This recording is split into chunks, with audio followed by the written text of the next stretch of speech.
Well, good evening and welcome. We know that we had canceled tonight's live stream, and it was a very last-minute cancellation, and it turns out that we had to cancel the cancellation. It turns out that the family member who was supposed to arrive tonight is going to be arriving tomorrow night. So as a result, we are able to proceed with tonight's live stream, which, as you may or may not be able to tell, is going to be dealing with astral projection, the astral plane, and astral travel. All of these terms you most likely are familiar with to one degree or another. Or perhaps you've heard the expression 5D and 5D ascension and 5D this and 5D that, meaning, of course, the fifth dimension. The relationship between the path of initiation and the astral plane is a deep one. It's a significant relationship. The astral plane is an important aspect of the path. Unfortunately, due to many circumstances, the importance of astral projection and astral travel has been greatly exaggerated.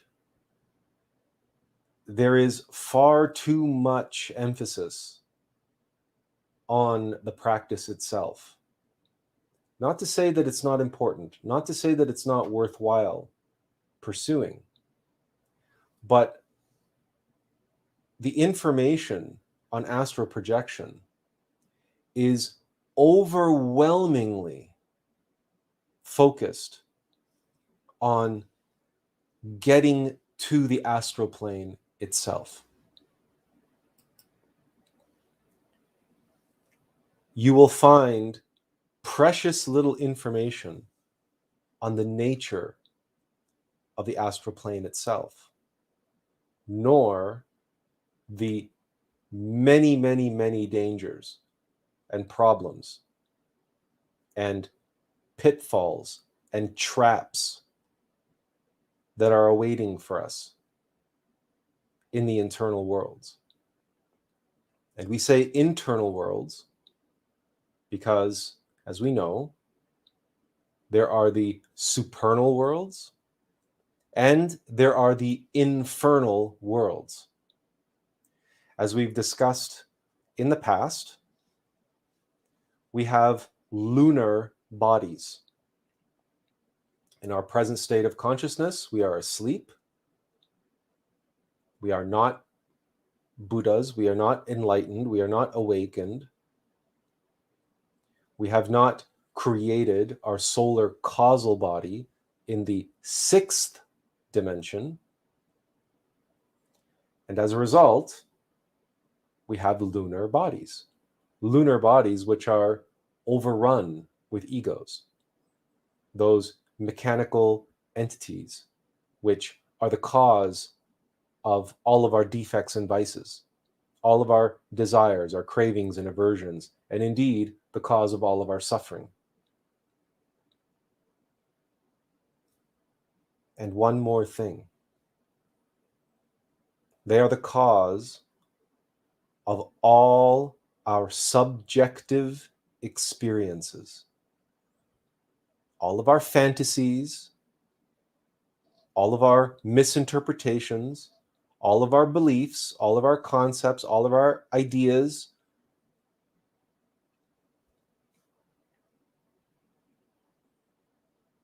It is precisely this last aspect which puts us to sleep.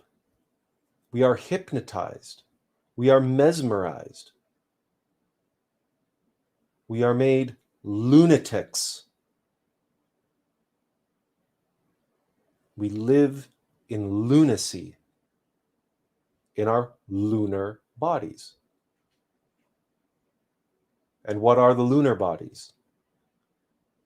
Our physical body is lunar because it's mechanical. It belongs to mechanical nature. It is appropriate for the physical body to be lunar in its present state, at its present level, in the third dimension. It is on loan to us by mechanical nature, as is our personality. Our personality is lunar. That is why, based on our star sign, we have various aspects and characteristics that are common to many, many others who share our star sign or share our birth date and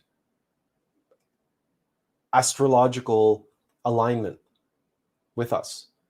We will have a similar personality, not identical, but similar. It's as if our character in the MMORPG was selected from a group, a spectrum of personality types. And many aspects of this personality are, again, associated with astrology, which are astronomical phenomena. And they are mechanical in nature. They work on cycles, they go on dates and seasons, etc., etc. But in addition to that, we have our vital body, our body of prana, our body of chi. And the last live stream focused on the fire. We were focusing on the vital body, the body of fire, the body of electricity, the body of prana. That also is lunar in our case, because we can observe ourselves.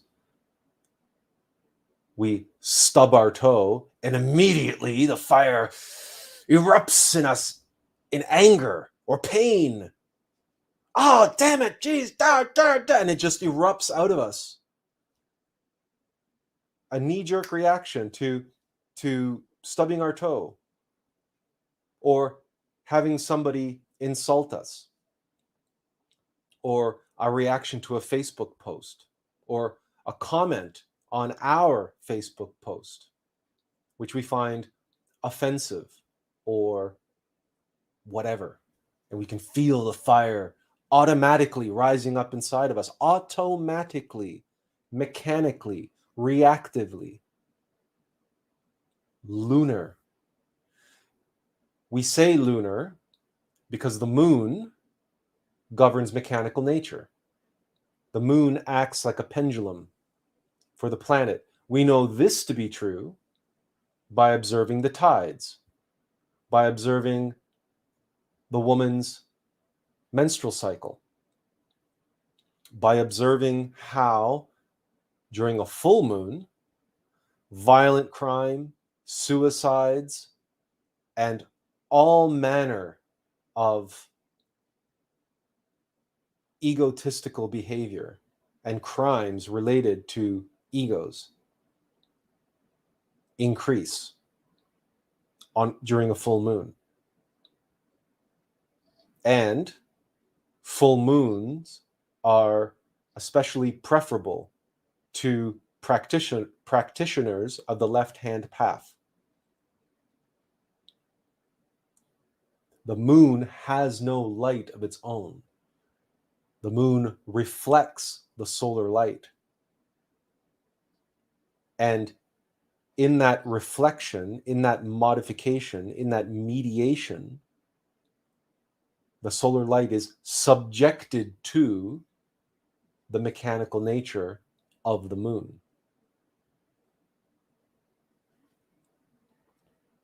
So the light we receive from a full moon is charged mechanically. It is inverted. It is polarized negatively. It feeds and energizes all that is mechanical inside of us, including all of our egos.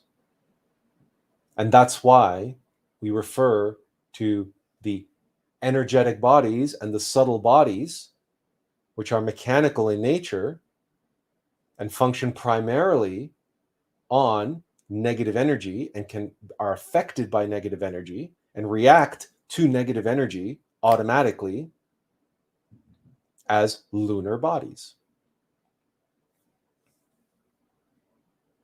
So we have a lunar vital body, our energetic body. At the next level, in the fifth dimension, we have our lunar astral and lunar mental bodies. Combined, the astral body and the mental body combined form the vehicle with which we traverse and travel in the astral plane. Now, if we possess lunar astral and lunar mental bodies, can we realistically, logically, objectively travel in the supernal fifth dimension, in the solar astral plane? Can you travel in the solar astral plane with lunar astral body and lunar mental body?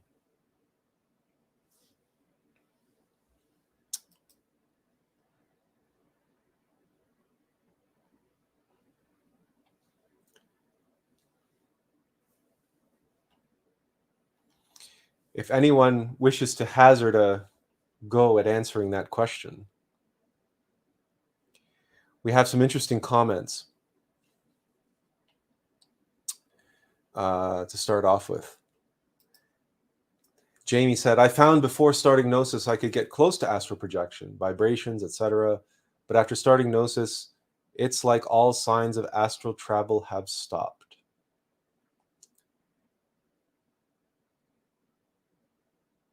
It should be, we'll get to that, Jamie. Hang in there if you're still with us. Hang in there. We will address this point. And it's related to the question that we just asked a moment ago. Dakota asks, where are the demons at? And she says, I'm assuming that's a she. Apologies, Dakota. If that's a he, we're not sure the way that's spelled. Dakota also says, my cat astral travels with me. But they also say 5G sucks. If 5G, if you're referring to the energy the energy of 5G cell phones, you're correct. We were referring to 5D, but anyway. Charles says aho, and all right. So no one at present is ready to hazard a guess or to make a educated guess or follow their intuition. Does it not seem self-evident to you that if you do not possess your solar astral body, that you cannot travel in the solar astral plane? All right, we have a taker. Thank you, Serena.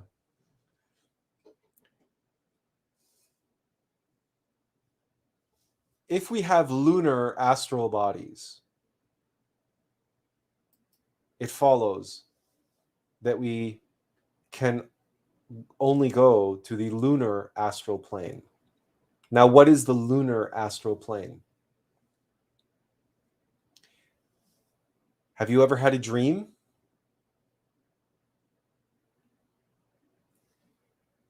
So Jamie says the solar astral vibrates at a different rate than lunar. Okay, obviously it has a much, much, much higher vibration. It is a much more subtle plane of reality, a plane of existence, than the lunar astral plane, which, as we mentioned, is mechanical, it's heavy, and it's lower. It's in the infernal worlds. And then Jamie follows that up by saying different vehicle for different locations. For instance, in order to be here in the physical plane, interacting with physical reality, we require a physical body. It's self-evident. To be in three-dimensional reality and exist on this plane proper, we need a vehicle that vibrates at the frequency and is constituted at the density which is related to the three-dimensional plane of reality.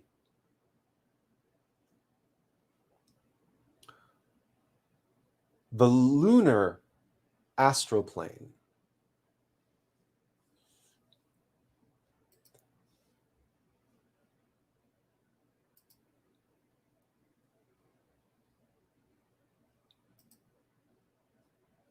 is also known as hell. It is Klipoth.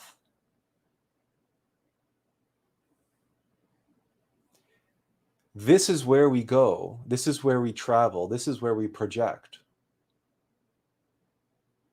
If we possess a lunar astral body. And this is where we go when we dream. Because when we dream, we experience just how mechanical and mechanistic our astral body is, and the lunar astral plane is, because we are asleep. The consciousness is asleep, and we get batted around like a cat playing with a mouse, or like a ball in a pinball machine, or a ping pong ball on a ping pong table. Pick whatever metaphor or symbolism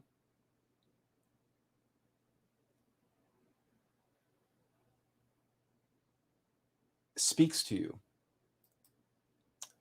Serena says lunar is more like Hades. There's no difference. Hades, hell, the infernal worlds, the infernal planes, it's all the same thing. The underworld, the world of the dead, it's all the same thing. There are countless million names and versions in mythology describing the underworld.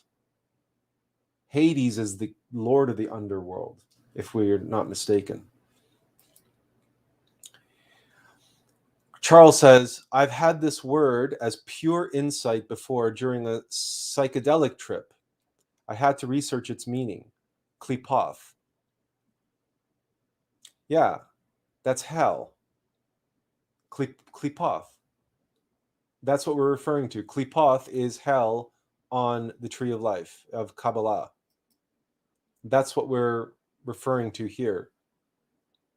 This is Klipoth. That's the lunar fifth dimension. And it's not surprising that you would be made aware of that word on a psychedelic trip, because some entity, either malevolent or benevolent, was trying to make it clear to you that you're in hell. Psychedelics can only take you to hell. They can only take you to Klipoth. They can only take you to the lunar astral plane, because you are subjecting yourself to the influence of the psychedelic. You cannot subject yourself to the forces of mechanical nature and expect to wind up in the solar astral plane.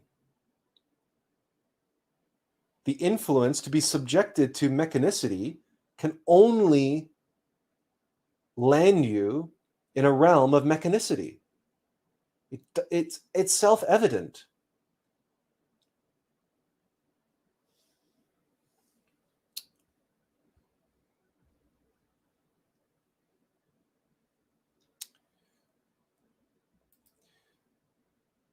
All right, Serena asks, what about theophanies happening in dreams?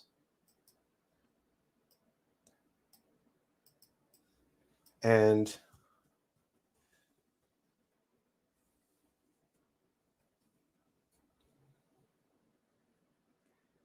okay.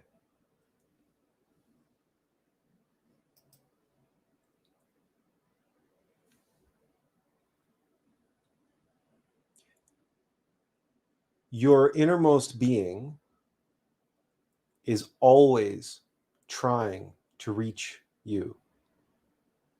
Our divine mother, our innermost being, is always trying to get through to us, and and they are always sending us communication, information, always. Now, in our waking moments, we are so preoccupied with being awake and busying ourselves with the activities of the day, whatever those activities may be,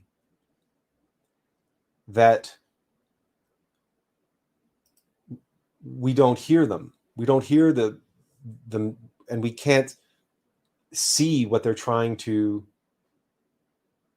tell us most of the time.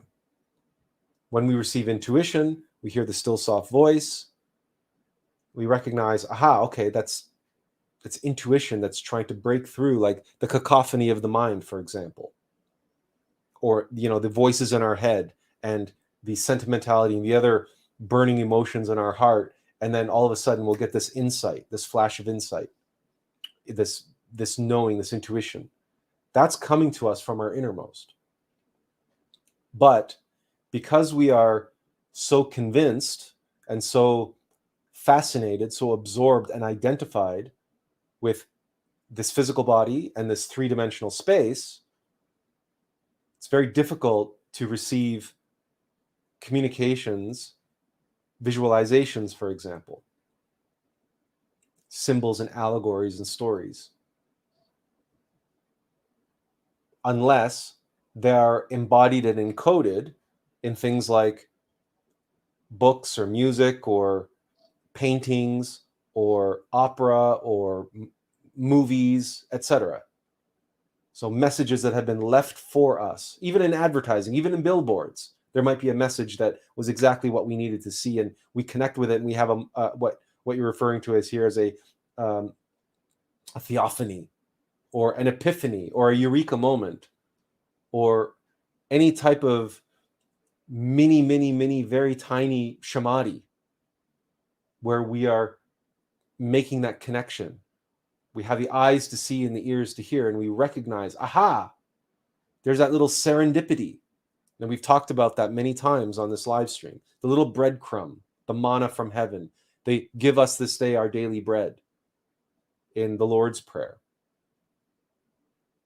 So clearly, when we go to sleep, there is a tremendous opportunity for learning and guidance on the part of our Divine Mother and our innermost being. Because, as you know, when you dream, we leave the physical body. We travel to the astral plane. Now we're in the lunar astral plane, but it still has the same characteristics. It has the same qualities and abilities. And as you know, one of the qualities and abilities of the astral plane is that it's not bound and limited by the laws of the physical plane. So here then is a tremendous opportunity. And of course, the lunar astral plane is entirely subjective. So your dream is your dream. So there is a tremendous opportunity for you to have various different experiences that are orchestrated by your Divine Mother. And you can have dreams which are exactly as you describe, filled with that's a difficult word to pronounce. Theophanies.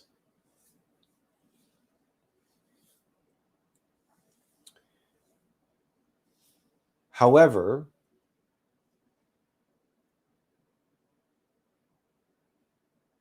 rarely are these literal and overt. Many, many, many times, the messages that we are receiving in dreams are encoded. They're in symbol and they're in allegory. And the language of dreams, the language of symbolism, of archetypes, is one which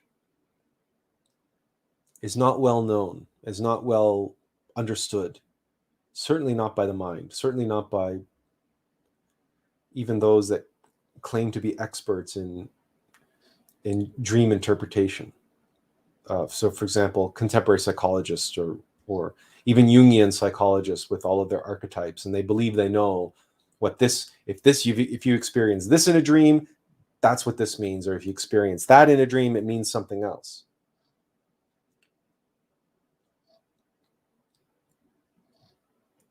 We have in our experience been able to apply our ability for seeing and hearing, interpreting. For example, on our blog, the many interpretations we have made of contemporary mythology, contemporary films, etc. We have been able to assist others in understanding and making sense of their dreams. And anytime we have ever encountered a text that tries to explain in a formulaic way, if you experience this, it means that. And if you experience this, it means that. If you experience this, it means that. It has always not sat well with us. It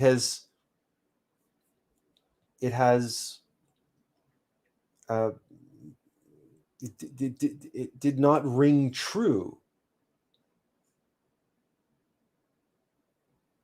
But perhaps it was because they were taken out of context. So perhaps if we were sitting in front of an individual and they were describing for us their dream, and we were able to visualize their dream as they were describing it for us, perhaps we too would have arrived at those same definitions of those symbols as they were laid out in the text. But out of context, the language of Absolute, the language of archetypes, as so-called dream interpreters explain them or express them, they, for us at least, don't work that way for us, because it's not an intellectual exercise. In our view, the mind cannot understand the language of Absolute. The language of Absolute, the language of archetypes, is a conscious faculty. It's the language of the seventh dimension. from the world of archetypes. And so that is the faculty which we use to make our interpretations, not just of films and books and allegories and scripture and mythology, but also life all around us, and including our own dreams and our own life.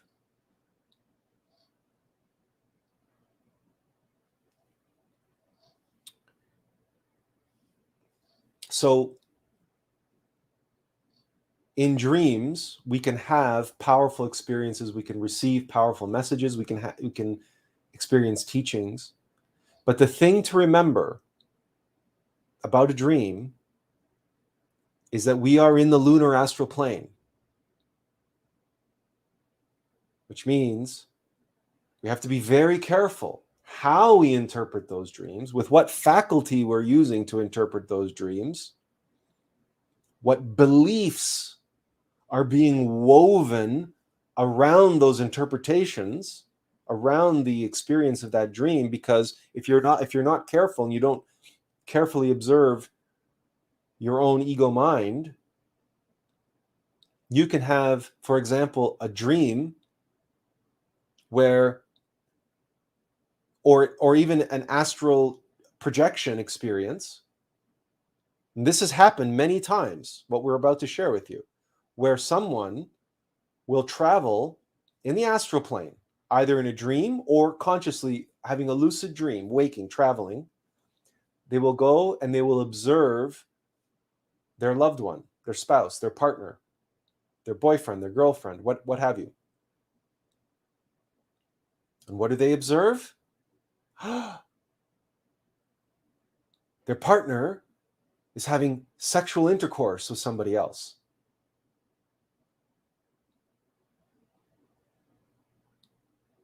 And they wake from their experience in shock and in anger, traumatized, incensed, outraged.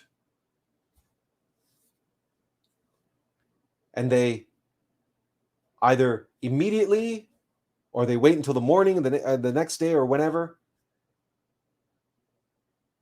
and they proudly and confidently march into an encounter with that loved one, and they accuse them of adultery, or they accuse them of cheating, and end the relationship. Because I saw you with my own eyes, they will say. You don't lie to me. I visited you yesterday. I saw you with my own eyes, and you were having sex with so-and-so, or a complete stranger, or whatever. And they will be so absolutely convinced of what they saw. And they will have an entire scenario. Oh, now I know where you were last weekend. And now I know where you went with the boys when you went fishing. Now I know what you were doing on your fishing trip. And then on and on and on and on and on and on and on it goes.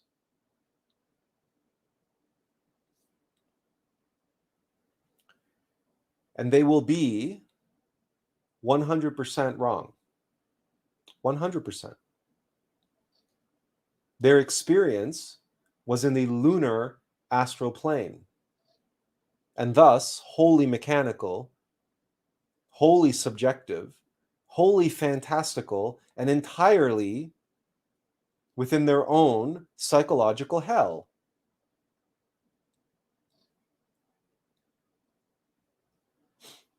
This happens all the time. All the time. And many, many, many, many, many people have accused many others of many crimes which they never committed, they're not guilty of. But it doesn't matter, because the New Age does not teach people about the dangers, about the reality of traveling in the astral plane. You can read hundreds and hundreds and hundreds of books, countless websites, countless YouTube videos, and meditation CDs and all these techniques, and it goes on and on and on. It's all about getting into the astral plane. That's the goal. That's what they're focused on.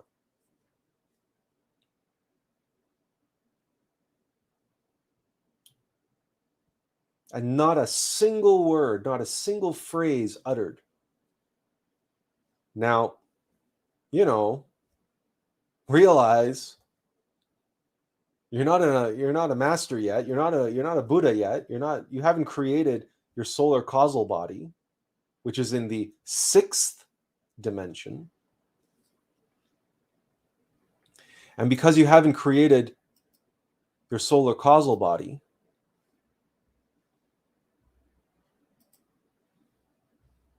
you're down here. This, by the way, the 6th dimension. See this dividing line here? Right? The causal body, the human soul. See this? This is the monad. This is the higher self. The atmic body, our innermost being. The Buddhic body, our consciousness. The causal body, the human soul. This is the monad. This is the supernal vehicle, the divine soul, the divine vehicle vessel for the supernal worlds. It's in the 6th dimension, not in the 5th, in the 6th. This is what it means to be awake. To be able to project into the astral plane doesn't tell you anything about whether or not you are awake. You can be awakening negatively. You can be awakening as a Hastamusen. You can be awakening through your egos. You can be awakening as a demon and projecting into the astral plane. And you think everything you're experiencing is objective and real because I'm traveling in the astral plane. They don't tell you the truth. You're in hell. You're in a plane of existence which is entirely subjective. Okay. We have some chats here. We want to address them before we don't like falling behind, and plus, we enjoy the interaction. We don't mind. In fact, we don't. At some point, we want to be able to invite other individuals to come and participate. Make some of these live streams more like a Zoom call, right? More like some of the other live streams on the internet where we have guest speakers or whatever, and we have like a conversation. Okay, so Layla says, I had that also, like waking up, being ministried some amazing things, like a lecture going on a teaching. Okay. Treya says, so grateful for those messages when they come. Yeah, absolutely. When we receive messages, they're important. Okay, Layla says, used to wake up speaking and opening my mouth like eating something many times. Now, Dylan asks a question here, which we will get to, but we might as well ask it now. How can you protect yourself in the astral plane? Had many lucid adventures, can smell and sensations feel realer than life, were flying upward, coupled with bad experiences, terrible conflict and war, and constantly trying to send me down. Okay.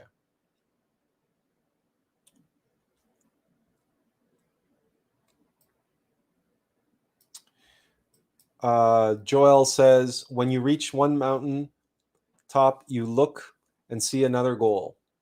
Get to the astral plane first, then get to the sun. Trey says, I need assistance with my dreams. And Joel, okay. So let's come back to how can you protect yourself?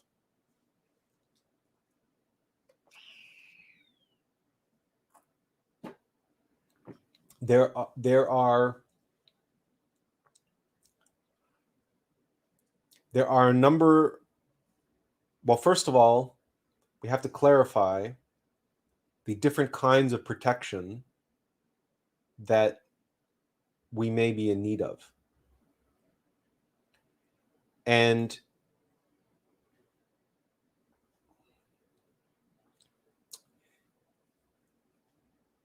the first, but certainly not the only, but we would say the main form of protection that we have to work with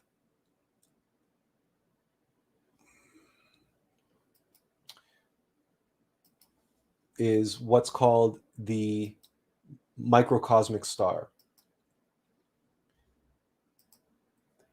And it just so happens that Glorianne has a very short YouTube video that explains what the microcosmic star is. It's a movement that we can do with our body, and it is a form of protection, and it's a form of invoking the energy and the power of our inner divinity. It is the making the upright pentagram with our body. And so this, we may as well just watch this together as a primal. We may pause it at one point and walk you through it, because there is an element from the microcosmic star here which is missing. And it's the mantra Klim Krishnaya Govindaya Gopijana Vayabhaya Swaha.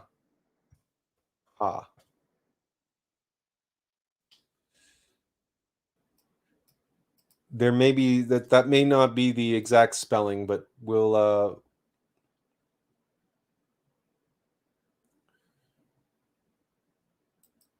Klim Krishnaya Govindaya Gopijana Vayabhaya Swaha. Okay.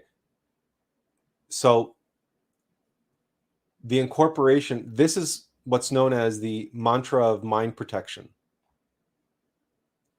And when we incorporate, let's see if we can do, yeah, okay, that'll be better. If we incorporate this mantra in combination with the microcosmic star, this is a very powerful form of protection. We can use it in meditation. We can certainly use it in the astral plane. We can use it just about anywhere. So we're going to play the video, and then we'll pause and we'll explain.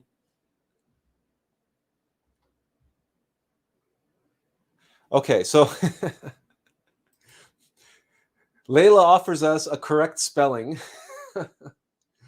We spell, you know what though?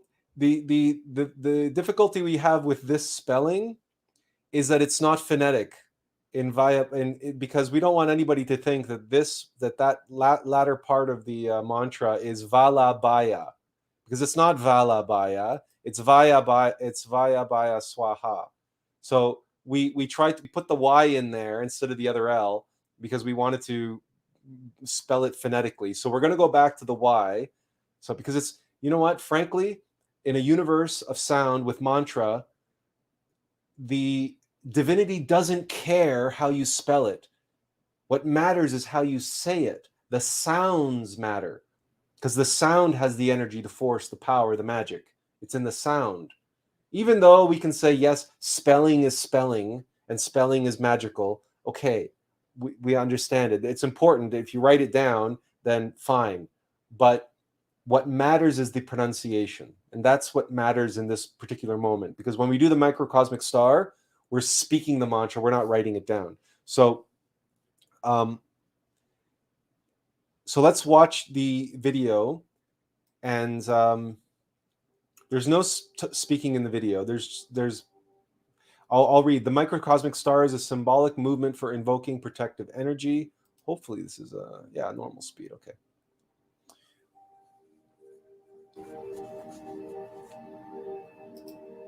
Okay. This is why.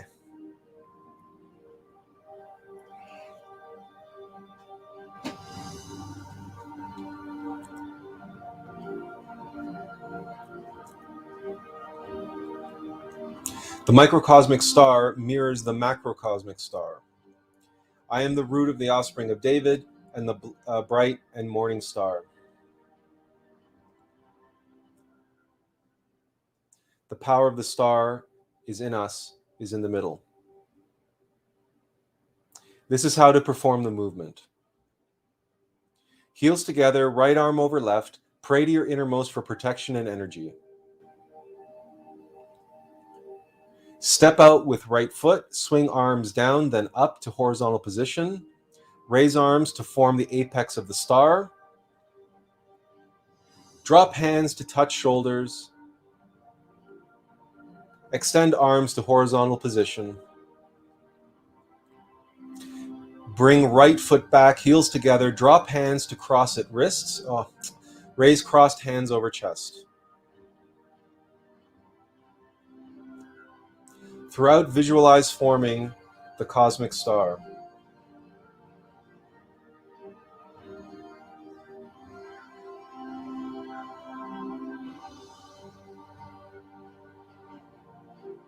Okay, we're going to pause it here, and we're going to slow this down to 3/4 speed. Okay,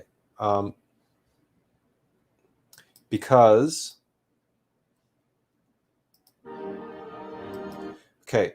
we're going to watch it again. We're going to speak the mantra so you can see how to integrate the mantra with the movement. So this is how we would do it. Klim, Krishnaya, Govindaya, Gopijana, Vayabhaya, Swaha. Following that,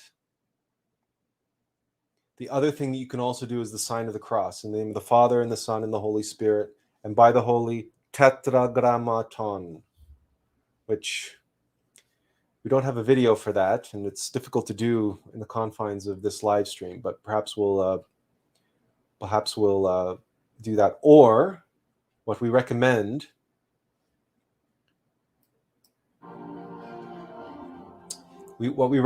is you study the course called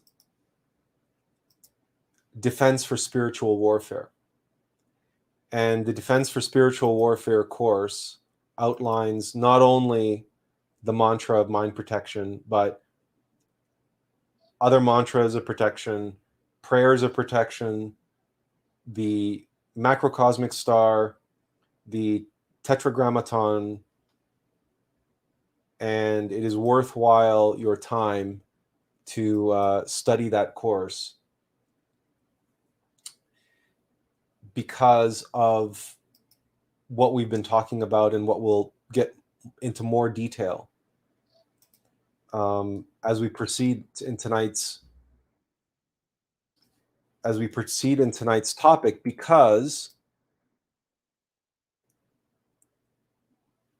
it makes sense that if you're going to travel in hell, you want to be prepared.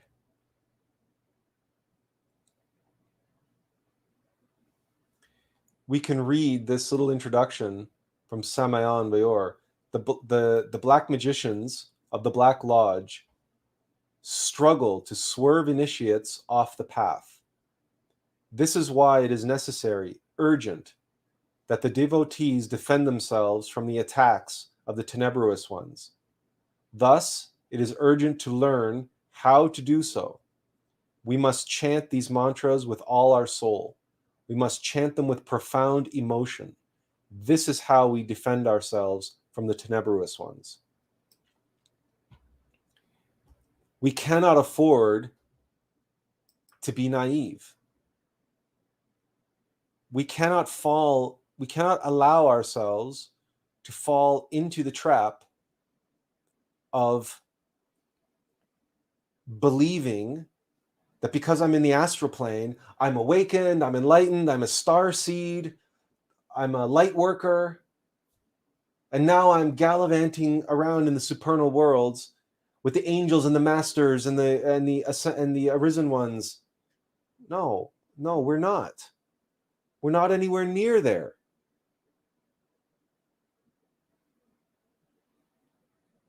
What we are in hell. We are in the territory, the stomping grounds, the domain of the Black Lodge. If you go to a New Age bookstore, we challenge you to do this.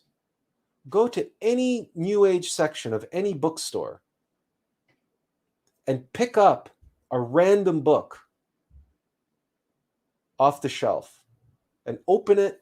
Either read the back. It's either going to be written on the back, or it's going to be in the preface, the prologue, or the introduction, however that book is organized.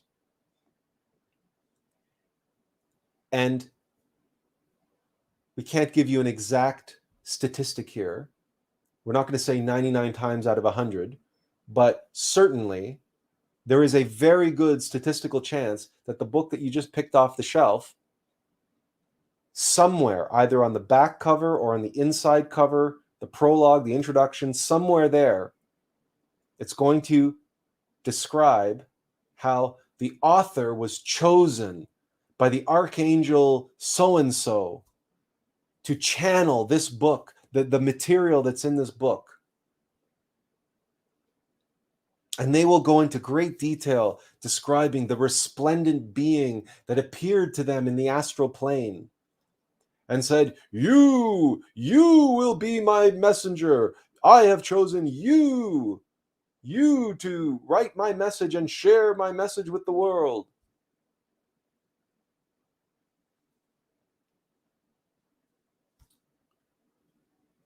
No master, no angel, no ascended being of the supernal worlds participates in spiritism, in channeling. Not a single one. All of those books on those New Age shelves, written by individuals that if they were here on this live stream as a guest speaker, would be absolutely determined, absolutely confident in their experience, absolutely stalwart in the contents of their book that was given to them by this resplendent being, this angel, this whatever. And they will fight tooth and nail. And they will give us all the rationalizations and but I felt like this and he made me feel like that. And it was so powerful and it was so moving and it was so this and it was so that.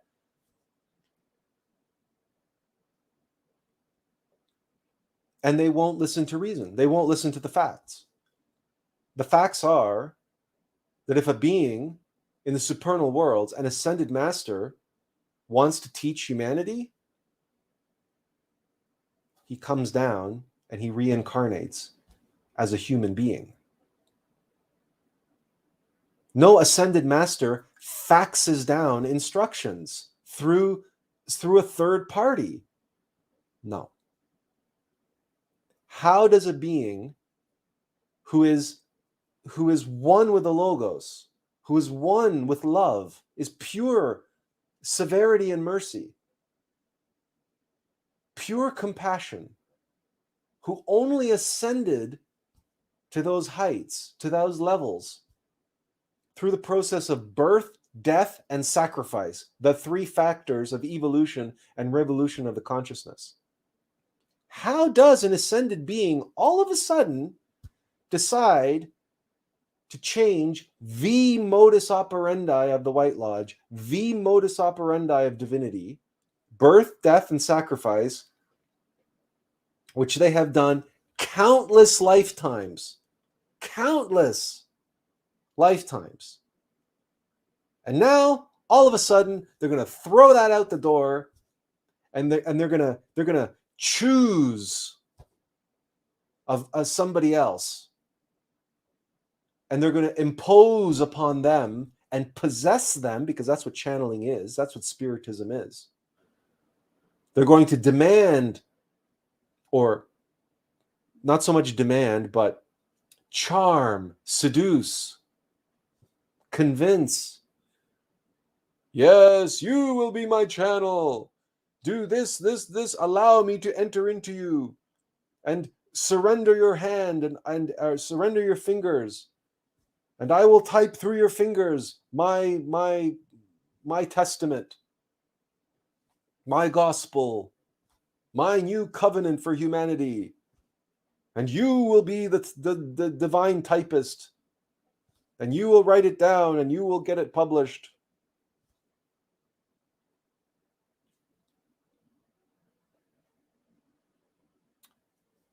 All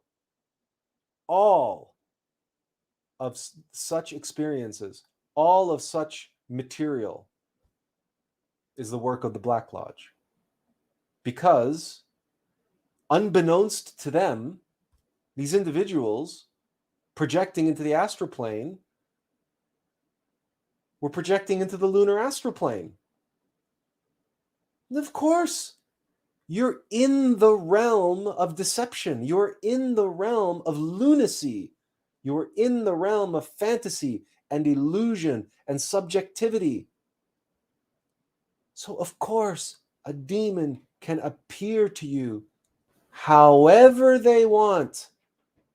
More specifically, they can appear to you in accordance with whatever your desires are.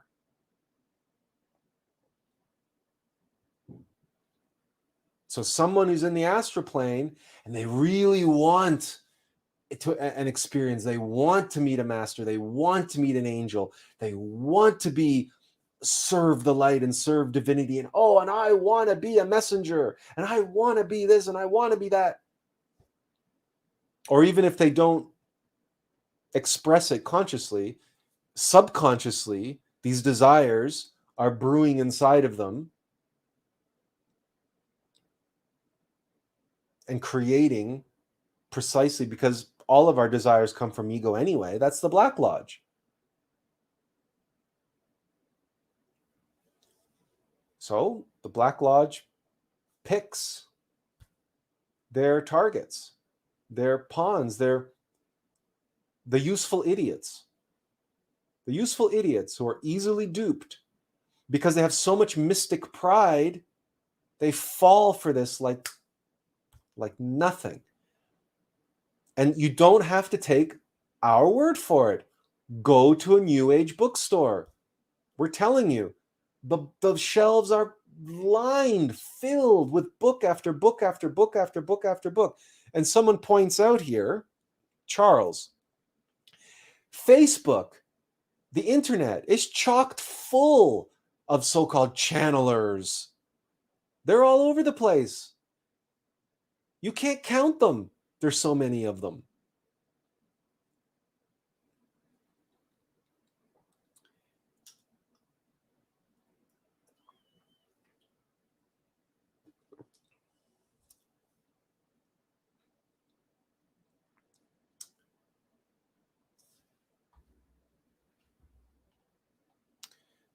Let's see. Yeah, New Age is high on pride, not high on art and consciousness. Indeed. Okay, we've got early Doreen virtue.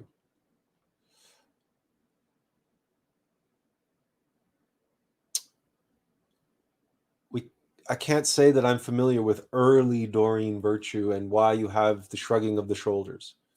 And what you're trying to say, Serena. But anyway, your comment has been shared. Joel L says, I'm with you on that. Experienced it when we first started out. And that's why the Divine Mother intervened, to block that group who was reaching out to us. Joel says, Haley Rudolph. Roy says, haha. And Serena says, not to sound critical, because thank God she gave that up, but it's the story of early Doreen Virtue. Oh, okay. So early Doreen Virtue was also a channeler. That's what we're getting from your comment anyway, Serena. The question is, where is she today, and what is she doing today? And has she learned anything? Because she might not be channeling anymore, but the Black Lodge has an unlimited bag of tricks that they use to seduce us. We're going to jump to a different course for a moment. And we're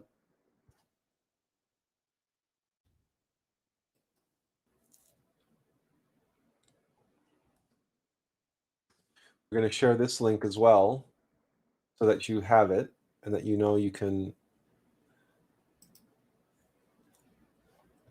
look up this course anytime.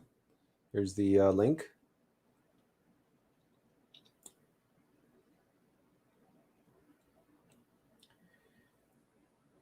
So, do you want to know? Oh, this is not what we wanted to read, actually. No. So, this course we highly recommend, and specifically the 4th lecture in the course. We who are trapped in illusion must connect with something that is factual, real, our true inner being. Our inner being is God, the spirit who is connected with our consciousness through the pineal gland. Remember that in the pineal gland, we have the seat of the soul. So when we are remembering our true selves, let's move this. So when we are remembering our true selves,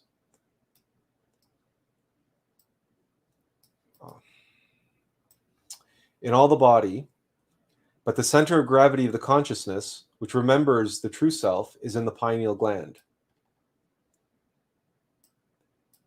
That which is the spirit, God, is always in the 6th dimension, not in the body. In order to have the spirit incarnated, we have to have the solar bodies created. The ego has to be disintegrated as well. So what we want with this technique is the annihilation of the ego, which is mind. It is the mind which weaves the illusions that hypnotize us and blind us from what is real, which is the being, our true selves.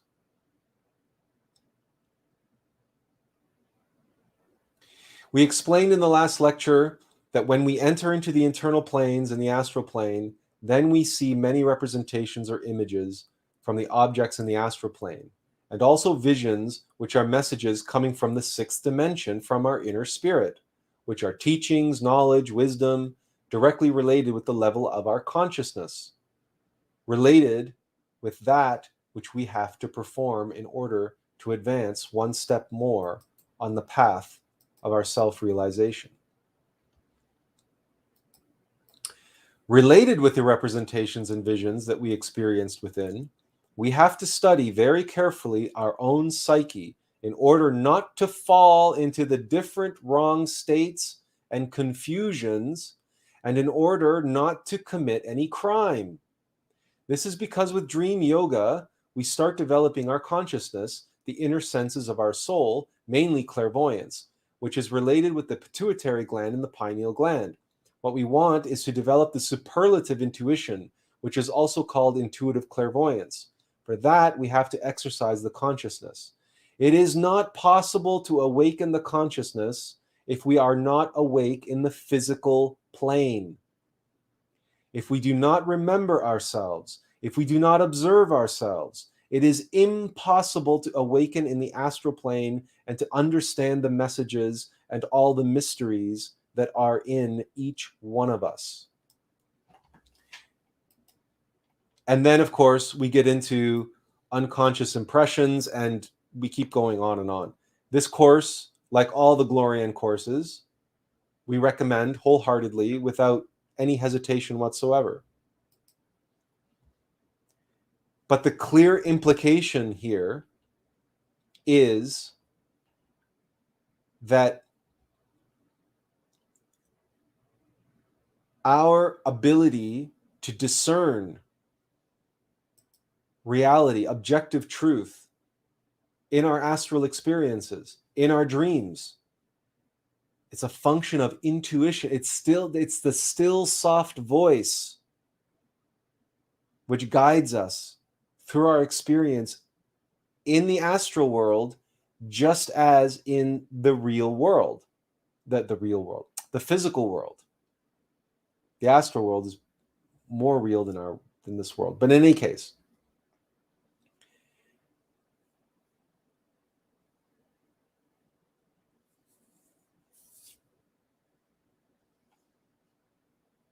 if we are honest with ourselves, if we observe ourselves, if we know ourselves, and we know our defects and vices,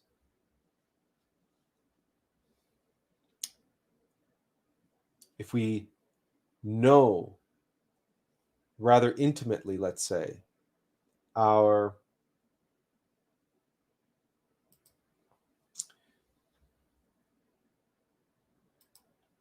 egos,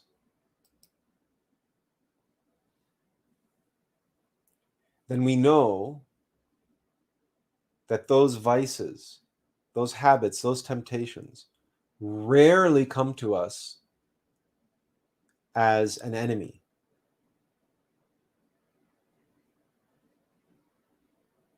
Our defects often come to us as a friend.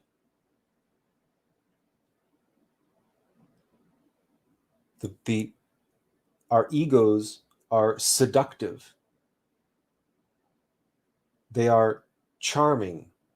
They are tempting. Our egos rarely appear to us as, mustache-twirling villains. And we're just talking about run-of-the-mill egos that we face and deal with every day. Could be gluttony, could be lust, could be envy, could be anger. When does the mind, when do the voices in your head ever appear to you as your enemy? Don't they always appear to you or as your friend? Like Gollum speaks to Smeagol in Lord of the Rings, when he says, "Who was it that helped you? Who was it that helped us? Who was it that helped us survive all these years?" And how many times have you heard people justify and rationalize that, no, the ego is helpful and useful. I need my ego. I'm not going to get rid of my ego. I need my ego. It's helpful and useful to me.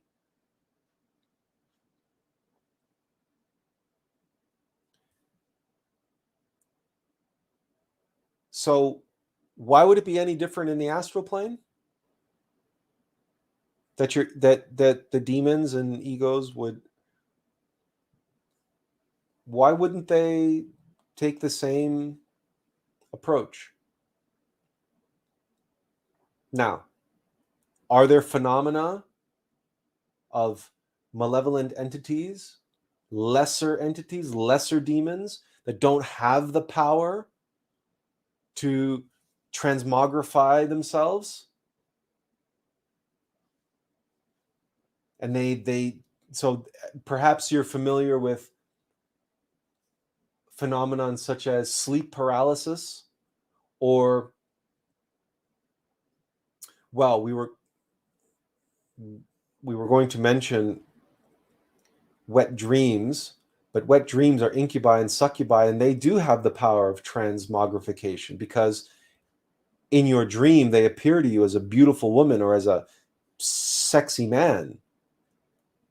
And they appear in your dream to fornicate with you. So they have to have that power of transmogrification to seduce you, precisely because they want your sexual energy. That's what they feed on. They're astral larvae. They're parasites, metaphysical parasites.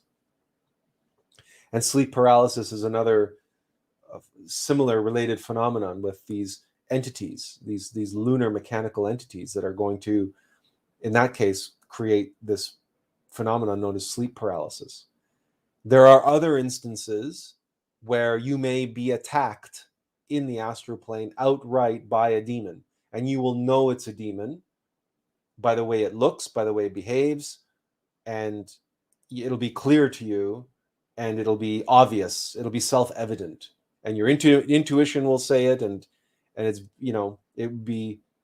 However, clearly many misinterpret these encounters as well, because they come back, they awaken, and they say, oh my God, I was attacked by a reptilian, or I was attacked by an alien, or I was attacked by whatever. Because of course the mind then weaves an elaborate story around their encounter, and they don't realize they were being attacked by a demon or lesser malevolent entity of their own subconsciousness.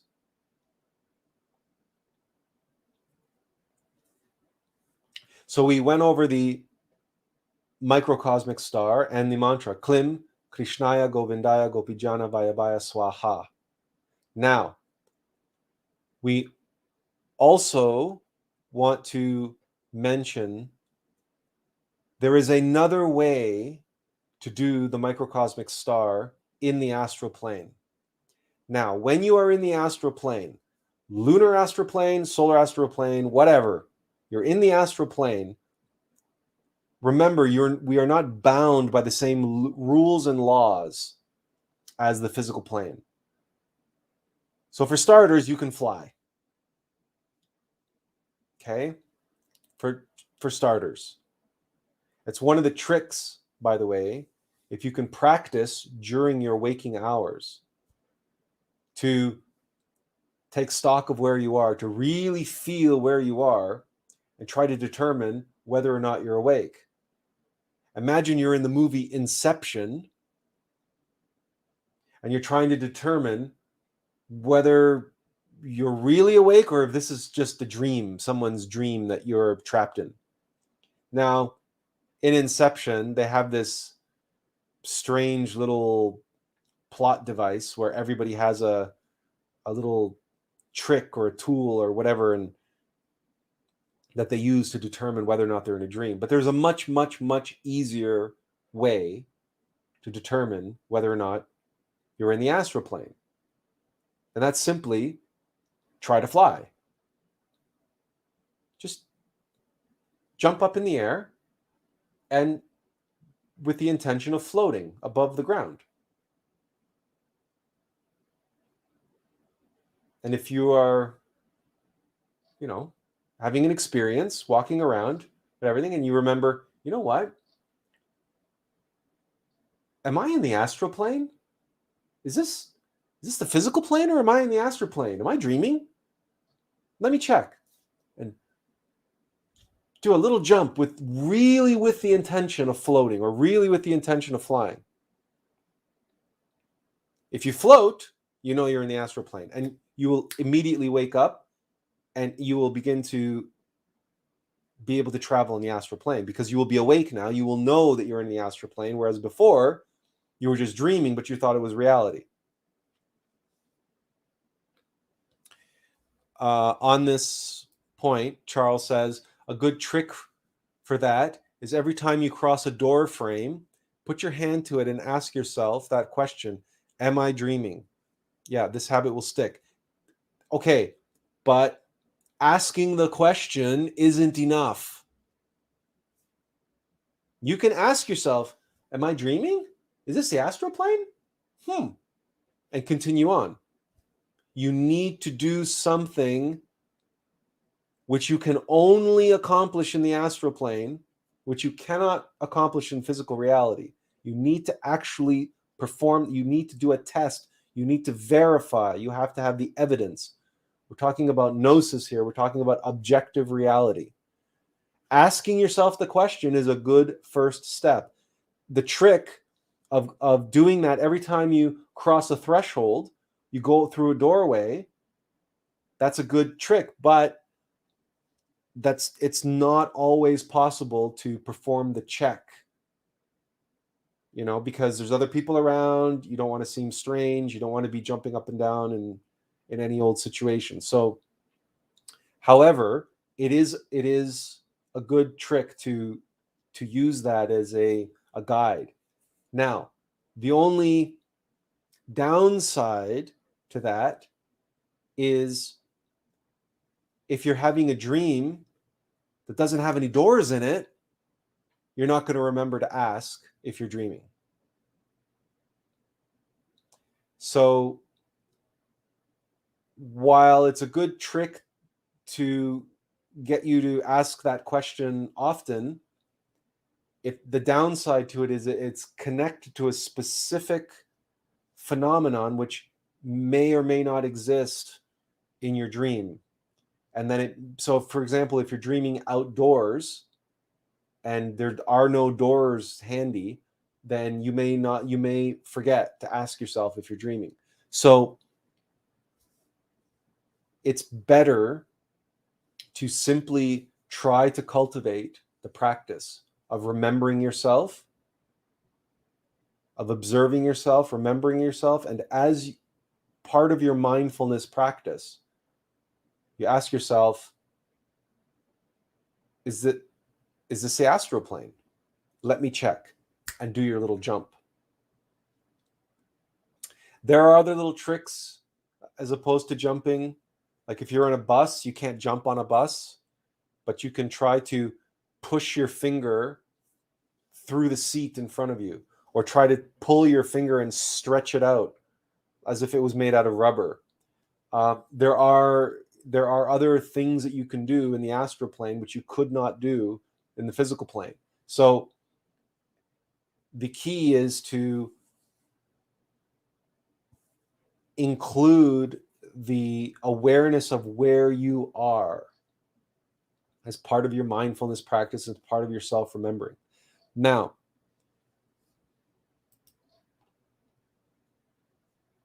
if you get attacked,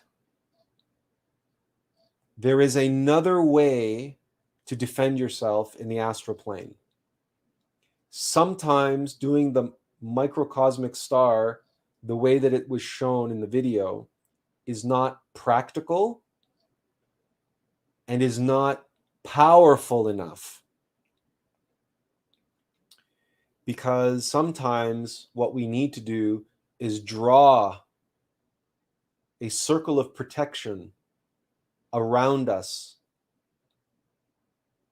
on the ground, and a macrocosmic star, a pentagram on the ground that we're inside, and we draw it in a circle of flame. And we draw that circle of flame around us with our sword, our flaming sword. Now you might be asking, where do I get a flaming sword in the astral plane? Where does Perseus get his weapons in order to descend into the labyrinth to defeat Medusa? Who gives Perseus his weapons but Athena, his divine mother? If you are in the astral plane and are awake, if you feel threatened, if there is some entity or a demon of some approaching, all you need to do is invoke your divine mother, pray to her, ask her, please, divine mother, bring me my sword. Bring my sword to me. And your sword will appear. Take your sword, hold it out in front of you, and do a circle and trace with your conscious imagination, trace a circle around you, a circle of flame, a circle of fire, as you pronounce the mantra, Helion, Melion, Tetragrammaton. And trace the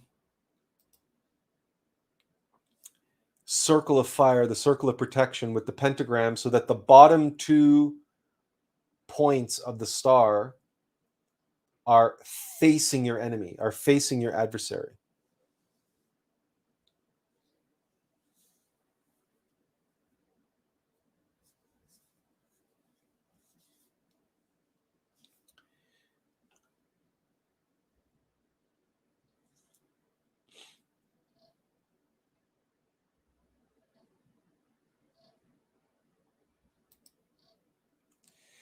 Yeah, so just to be clear, Betty, we're not dismissing the suggestion that Charles had.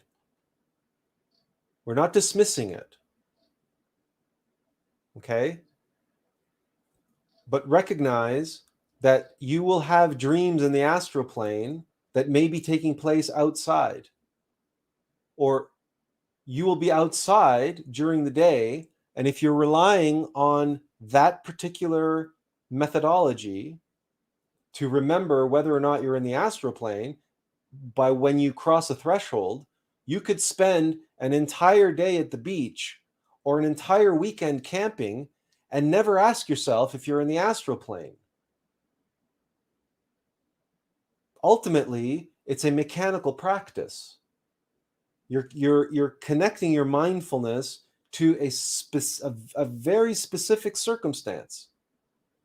Whereas what we want to try to do is develop a conscious practice of awareness, of mindfulness, of where we are, so that we can determine if we are in the astral plane, regardless of the circumstances. If we are outside, if we are camping, if we are wherever we are, if there are no doors or doorways available, but we are always taking the opportunity to practice self-observation, self-remembering. And of course, we don't have to do this 24 hours a day. We don't have to go and say, every moment of every day, am I in the astral plane? Am I in the astral plane? Am I in the astral plane? That's not what we're talking about. In the same way that when you practice self-remembering, it's not an automatic mechanical practice. We're talking about cultivating the consciousness here. That's what these practices do.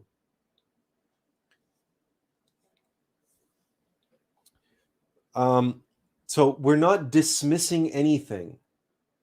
You begin doing whatever you're doing. Our job here, like this entire live stream, the purpose of this live stream is not to tell you not to astral project.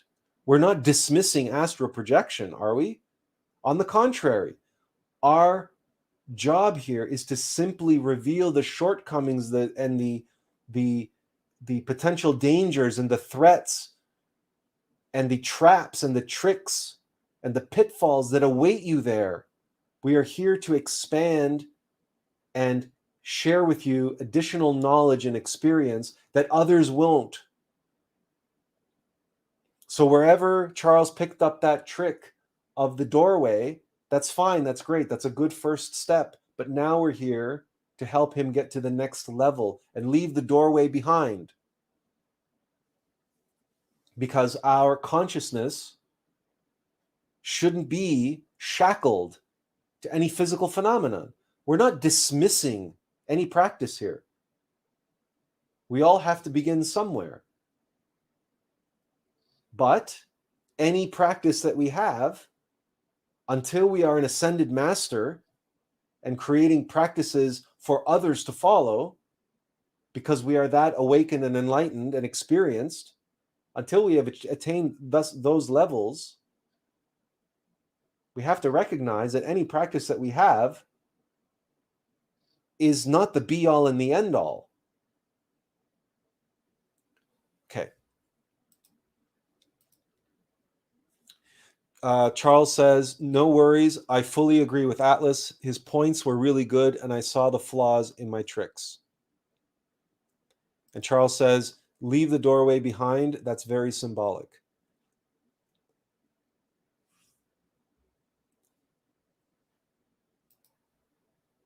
Now, Charles also says, I can't be sure, but I think the Sikh carry a knife. Yes, they do. Is it a... It's a... Do they call it a Kris? K-R-I-S? No, it has a different name. The Kirpan, that's it. That's right, Charles. It's the Kirpan. With them at all times, not so much for this plane, but for the astral plane. I notice the items I carry on me every day are often with me in dreams. Watch, pocket knife, etc. Fair enough. And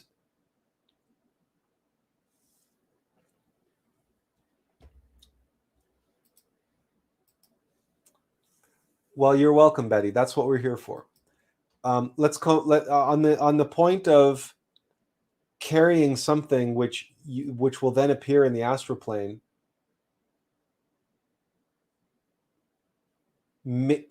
Perhaps because we don't know enough about Sikhism, to be honest with you. We have never studied it. We've never participated in it.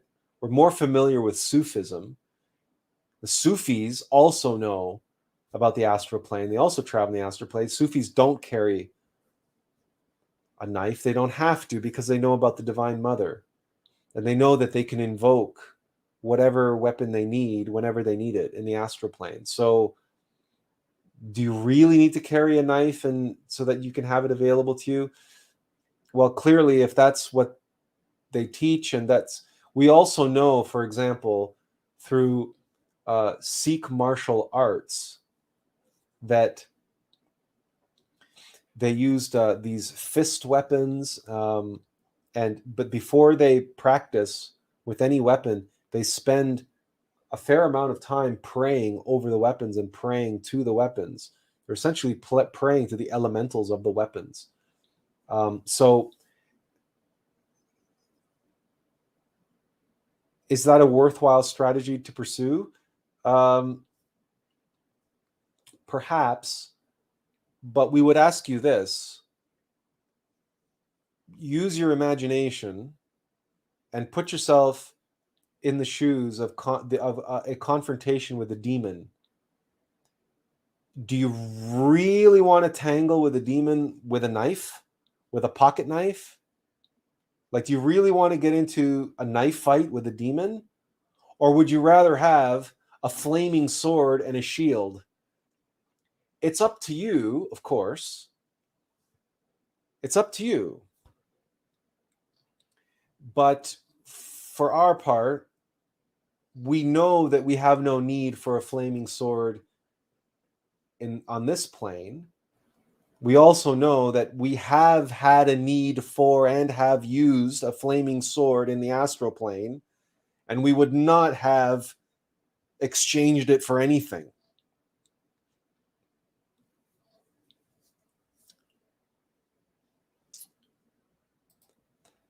Treya asks, isn't it more about calming the fear? Do you have to fight them at all? Now, try to grasp what we mean by lunar astral plane. And try to grasp being in hell. You are in their domain. And when you say no fear, no food for them, you don't experience fear in the astral plane. When you're lucid, at least. When you're dreaming, you do. But when you're lucid, you don't experience it in the same way, especially if the demon you're fighting is fear. because then fear appears to you as a demon and will attack you, what appears to be attacking you physically in the astral plane.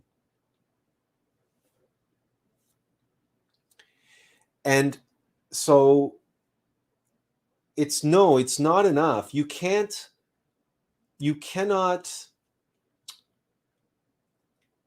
when you are in the astral plane and you are in the lunar astral plane and you are being attacked by a demon, it's not enough. You cannot like sit down and start meditating and calming yourself and expect the demon to back off. That's not how this works.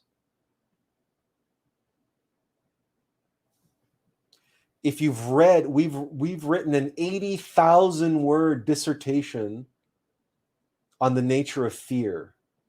And in that dissertation, we describe several instances when we were attacked by our demon of fear in the astral plane. And do you know the expression, what it means to be paralyzed by fear or gripped by fear? You know where that expression comes from? Because if fear grabs you in the astral plane, touches you, you will become paralyzed.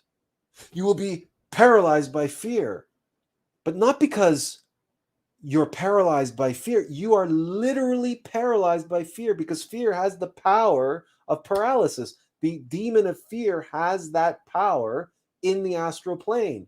So if they can reach you and touch you, you will become immobilized. You will be gripped by fear. And we have an experience where not only were we gripped by fear, that demon was carrying us somewhere, was flying somewhere with us under its arm, and we were completely paralyzed, gripped by fear. We were being taken away by the demon. So no, it's not enough to be okay. Well, okay, I'm cool with this, right? I'm not afraid. Whatever. He's gonna let me go. No. We cannot afford to be naive, and the laws of the astral plane are not the same as the laws of the physical plane.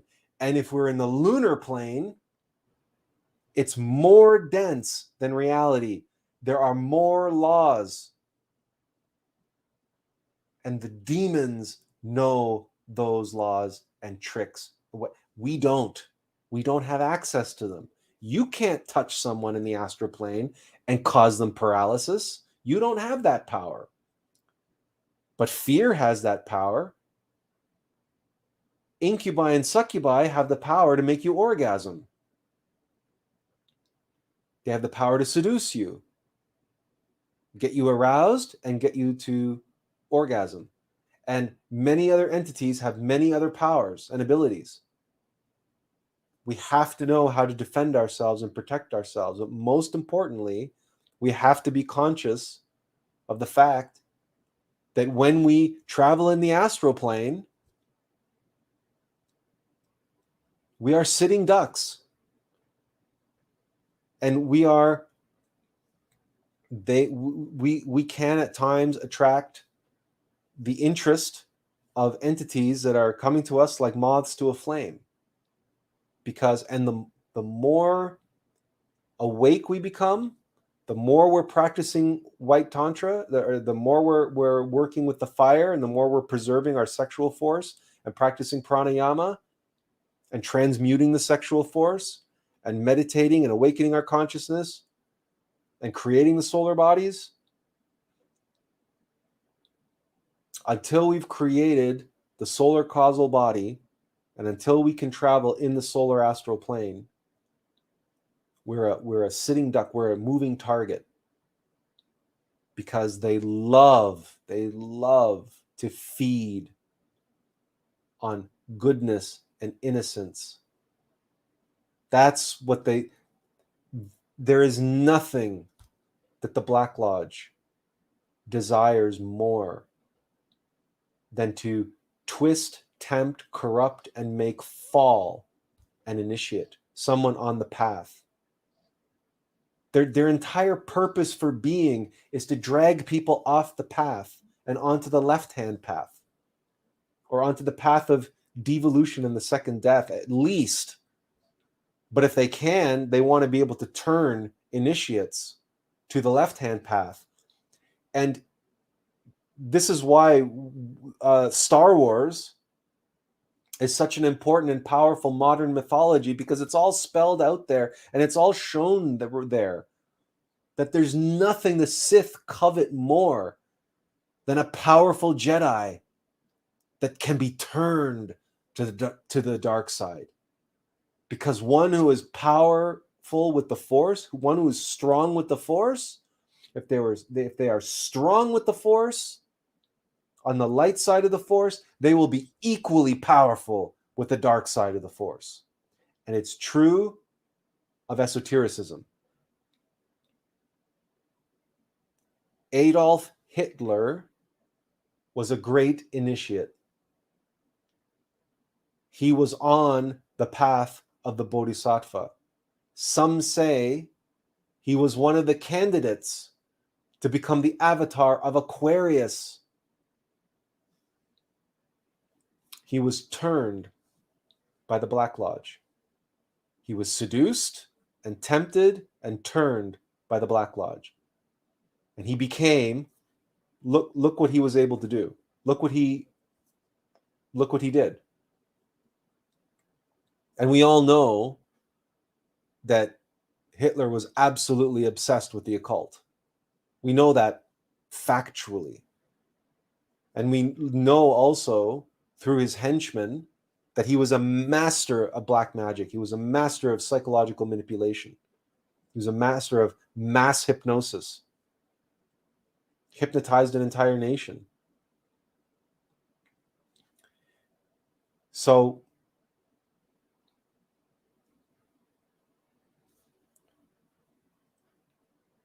we've gone over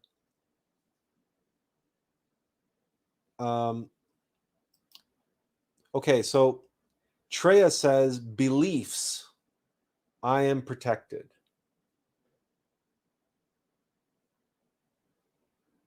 Beliefs? You think that beliefs will protect you? Beliefs are precisely illusion. They're fantasy, they're hypnosis. You cannot believe.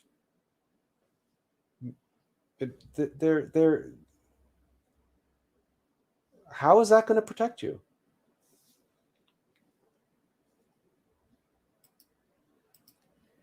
You know that you're protected. Ah, okay. How do you know that, and who's protecting you?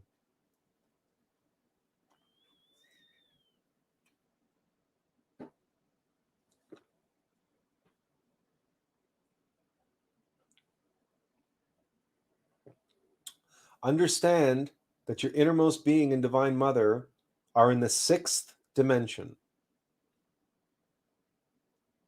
If you project into the astral plane, even if you project into the solar astral plane, you're still in the solar astral plane. You're only in the 5th dimension. But if you're in the lunar astral plane, you're in hell. So who's protecting you in hell? You're in the domain of hell. You are in the realm of demons. So who's protecting you? And she answers, the whole I am. Okay.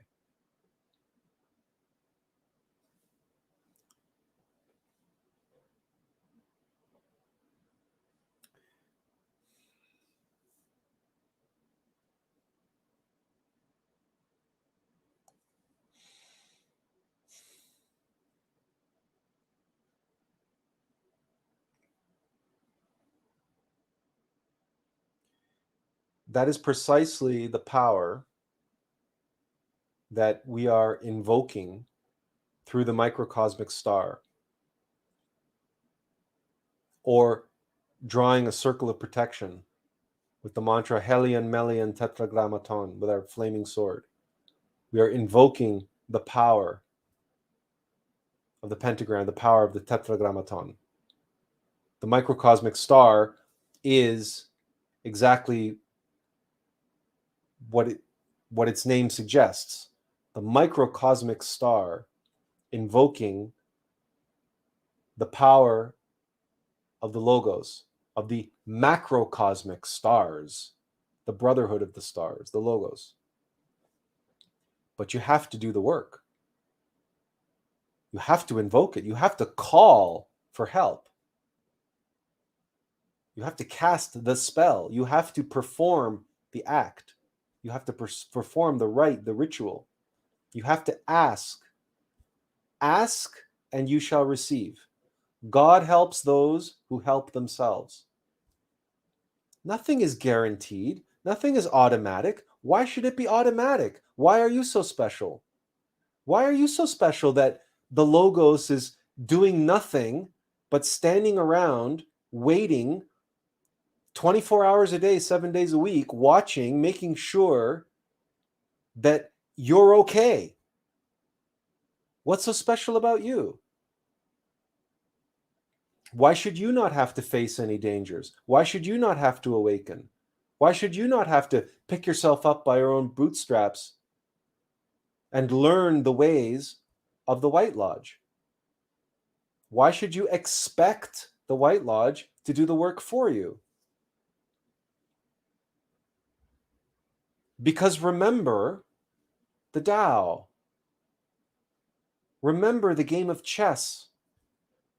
Your opponent is your adversary, but in the final analysis, it is all the great I am. In the final analysis, it is all God. The demon attacking you is God in the final analysis. What would be the point of your individual journey as a monad? What would be the point of allowing you to go into hell, to face your demons, to not have to face them? To not be, to actually have no threat?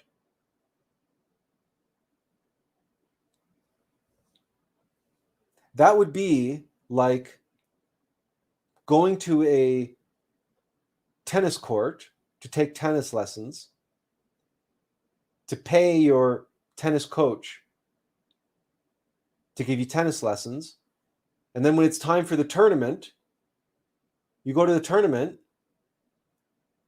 and you tell your coach, I want you to play in my place. Does that make any sense to you? Or going to the gym and getting down at the bench press, and instead of pressing the weight yourself, asking other people to lift the weight for you. What would be the point of that?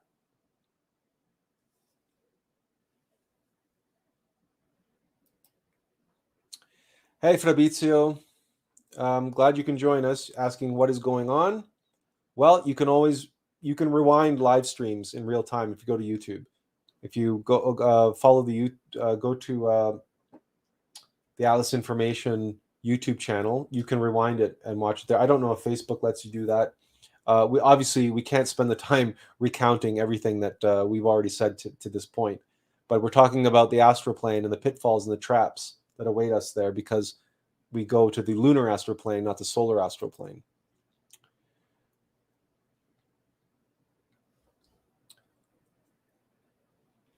But again, you see in some of the comments how there are a lot of misconceptions, and a lot of individuals are misled as to the nature of the path, and that the path is not easy, and that the astral plane is not our playground, because many New Agers believe that they're going to go to the astral plane and they're just going to go and fly around like Superman, and they're going to go spy on their loved one. We talked about that earlier. Or they're going to go and, cheat on their taxes or cheat on their exams. People have done that. People have gone and projected in the astral plane and gone and looked at exam papers and believing that they have the questions to the exam paper, and all sorts of things that people do in the astral plane.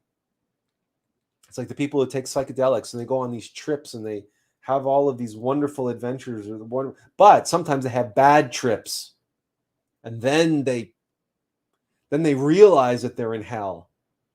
Right? The bad trips is when they're like, oh my God, it's like, well, maybe they don't realize they're in hell. They just call it a bad trip, which is even worse because they don't even realize the truth. A psychedelic very rarely allows you to realize the truth unless you're taking ayahuasca. And even then, it's not always beneficial. But ayahuasca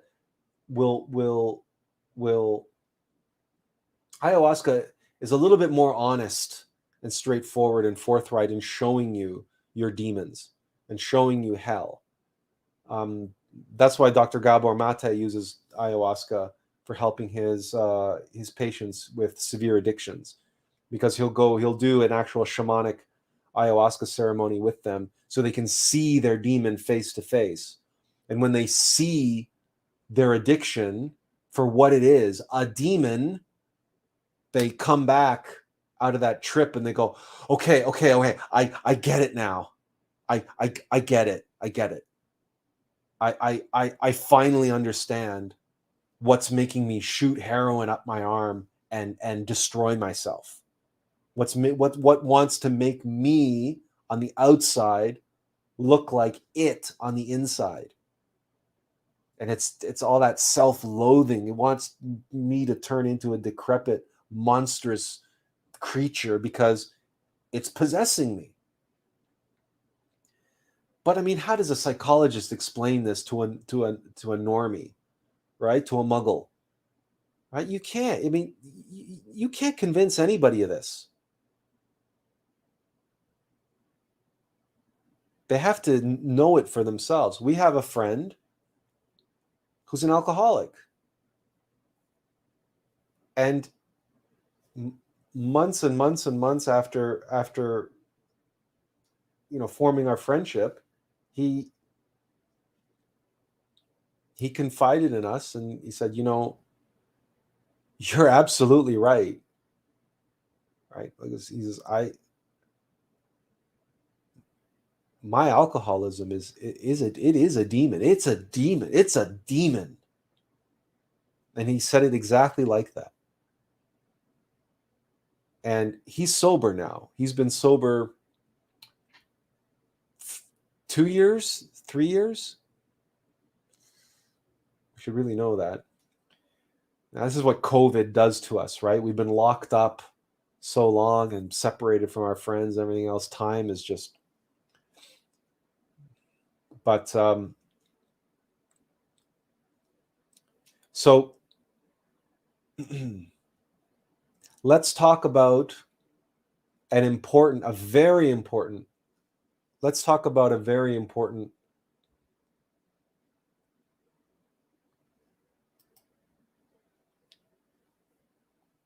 defense, a tool for your toolkit. We talked about the microcosmic star. We talked about drawing a circle of protection. We talked about the mantra Klim Krishnaya Govindaya Gopijana Vayabhaya Swaha. We talked about the course, which the Defense for Spiritual Warfare course on glorian.org. We talked about the Astral Projection course on glorian.org. Both of them very valuable to spend your time going through those courses. But now we're going to speak to something which is the actual reason and the inspiration for tonight's live stream. And this is the phenomena of being approached by angelic beings, masters, angels, what have you.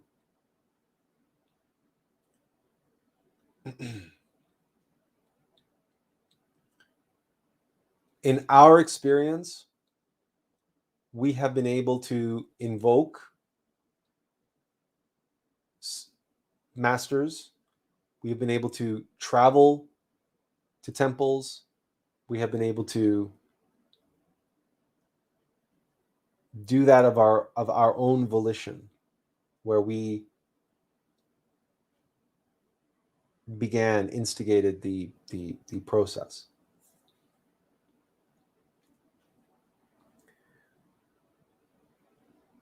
There is really only one experience we've had where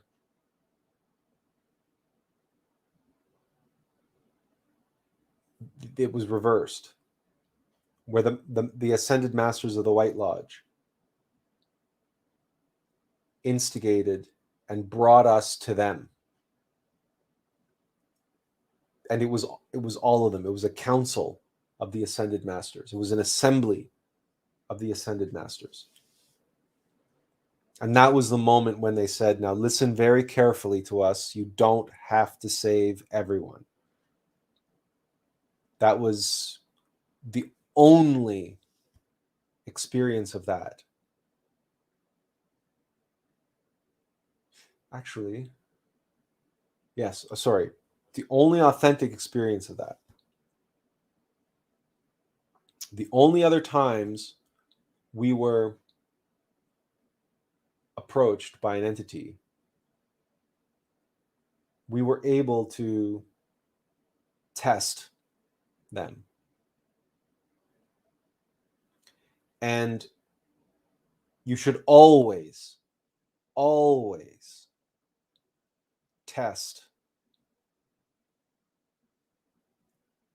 a being who approaches you in the astral plane as a master or a friend or an angel or whatever. If you get approached by a being that is presenting itself as benevolent, as here to help you, as here to do whatever, as here to teach you or guide you or help you in any way, but especially if they are going to manipulate in some way some energy, one of your bodies, that especially if they are appearing to offer you some help on some metaphysical physiognomy level. They're offering you some sort of intervention, and they appear to you without you asking for it. You would do very well to test them. Now, how do you test them? And how do you test them in a way where you're still polite and you're not going to offend them if they happen to be authentic? And the way to do this is simply to ask them to instruct you on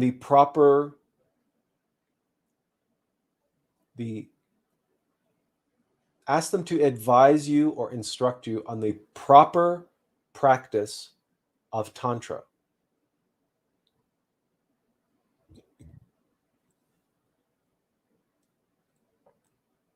Do they advise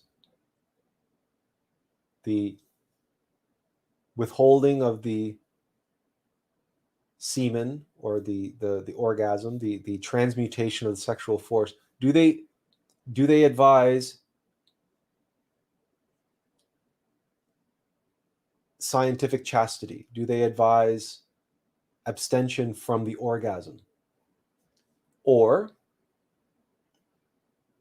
do they promote and do they advise you to no, in fact, harness the sexual force, use the orgasm, use it to manifest, use it to create, use it to become a great magician? In that moment, in that instant, you will know their true nature.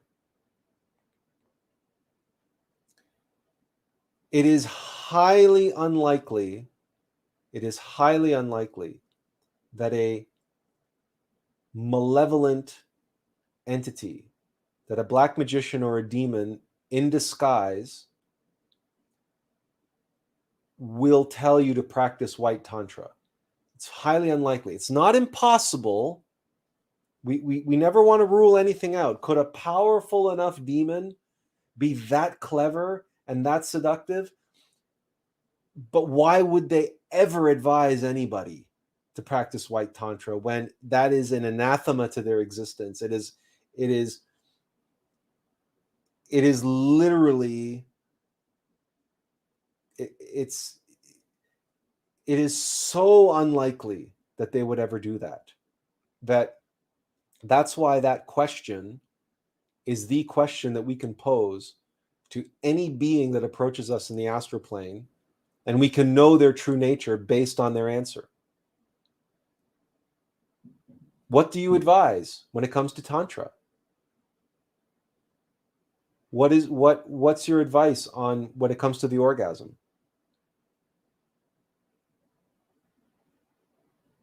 A malevolent entity, even in disguise, they will try to cloak it and they will try to rationalize it for you.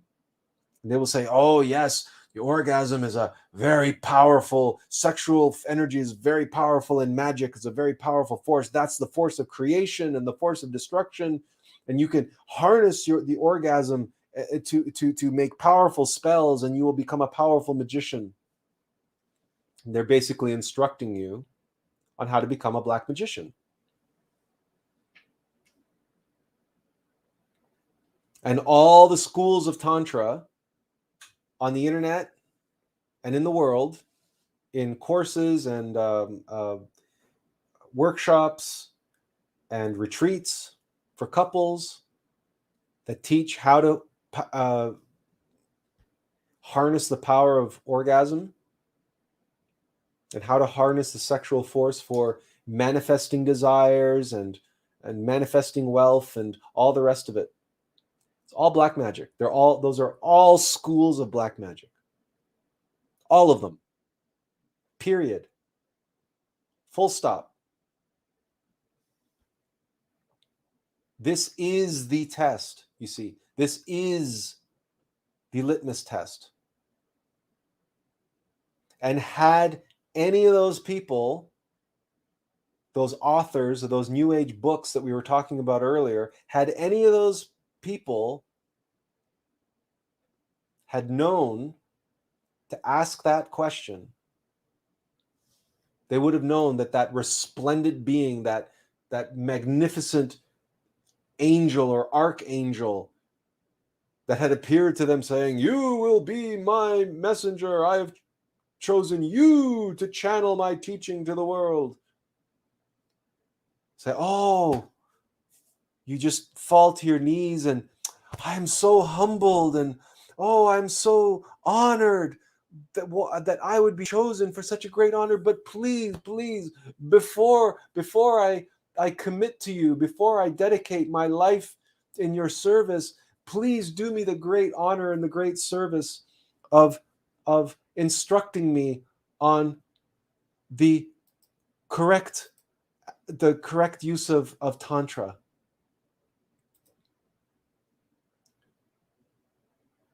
And a black magician, a demon,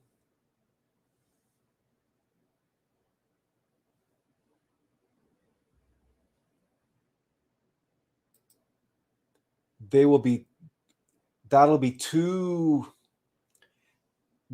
like handing yourself to them on a silver platter. They can't resist an opportunity like that. Here they are cherry picking you to become a channeler, a spiritist, which is a terrible metaphysical crime that carries with it a severe karmic burden. It's basically they've cherry picked you to become a useful idiot of the Black Lodge. And now here you are on your knees, in humility, as you would before an archangel, before you would a genuine ascended master of the White Lodge. You would prostrate yourself. You would show your humility, or at least you should, and you would beg them to instruct you on the great arcana, on the Holy Grail, on the path of the razor's edge, of the secret of secret, of the holiest of holies. Please instruct me on the great secret of Tantra. Please, so that I might serve you and be one of your disciples, and be one of your followers, and be one of your brothers. A black magician can't resist that.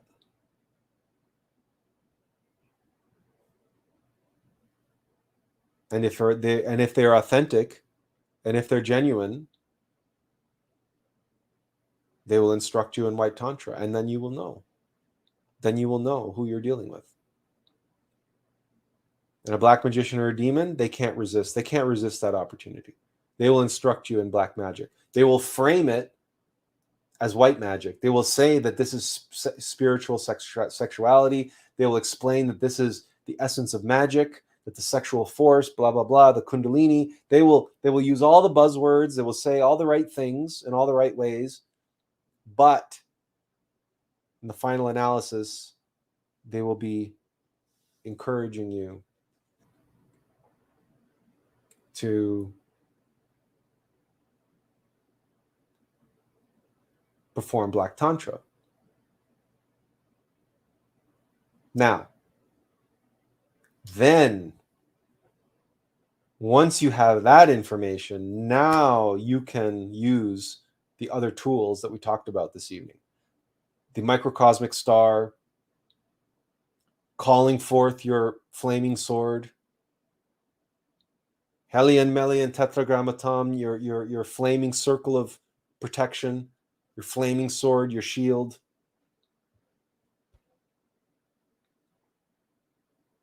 Believe me, they're not, 9 times out of 10, they're not going to fight you. They're cowards.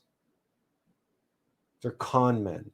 They're sleazy, slimy, every archetype you can imagine from every mafia movie, from every crime drama, from Lord of the Rings, Grima Wormtongue, or Gollum himself.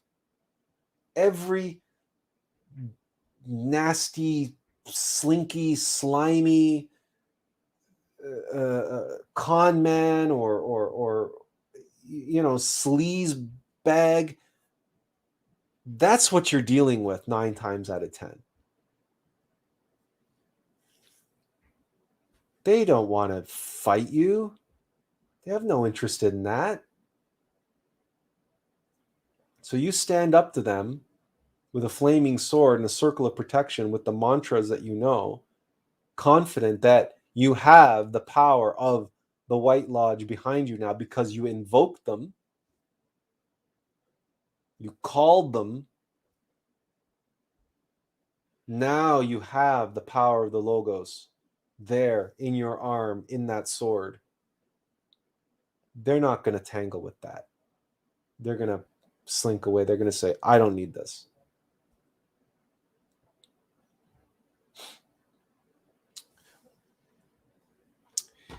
Layla says, this video pretty much is a true testimony of a professor that died and went to hell, and he describes pretty much what you have described here in the astral plane. All the difficulty to remember, and to stop the aggressions, etc.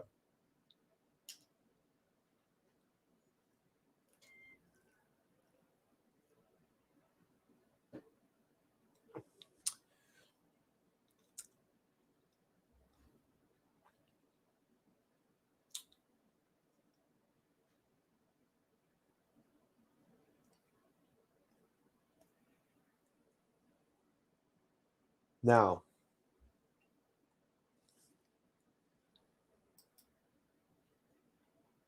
we can say unequivocally that awakening in the astral plane is a tremendous power. It's a tremendous gift. But what do you use? What do you use it for? What are you going to do if and when you awaken in the astral plane? The first thing that you should do is ask to see your Divine Mother. Remember that she can appear to you in any form, and she will appear to you in the form that she feels you need to see her as, because she's always nurturing us and guiding us on our path. She's always delivering unto us that which we need, not that which we want. So if she appears to us a certain way, that's what we need to see. So when she appeared to Leonardo da Vinci that way, that's what he needed to see and have burned into his memory so that he could paint the Mona Lisa.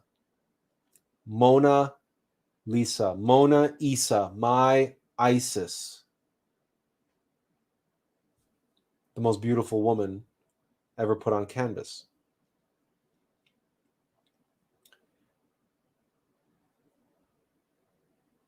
The second thing you should do is ask to see your innermost being.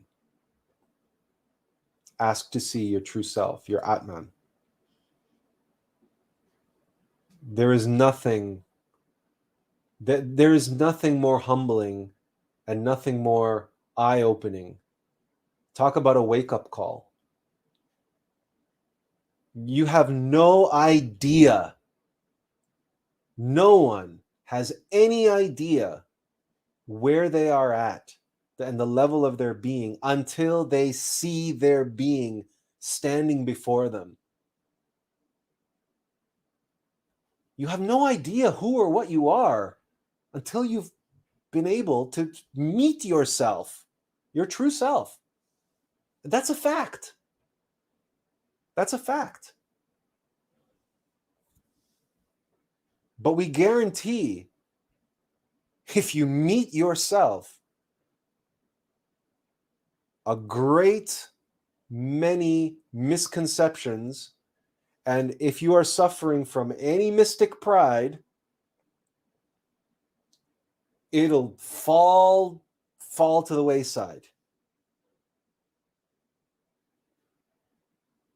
Because when you witness the humility of your being, and you will see it. You may not like what you see, but you will not be able to deny what you see. Your being will appear to you objectively in the cold, hard light of reality. There will be no subjective interference.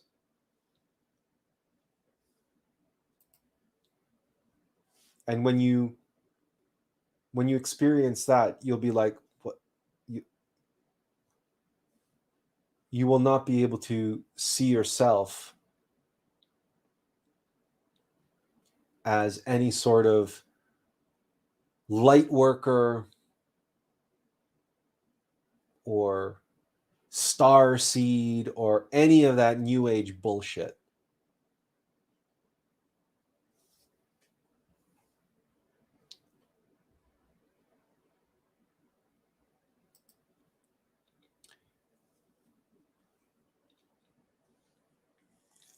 Certainly a trip to hell can do that. Yeah, absolutely. Layla says it served him as a wake-up call. He woke up to divinity. He was converted. He came back to tell the story. Sure.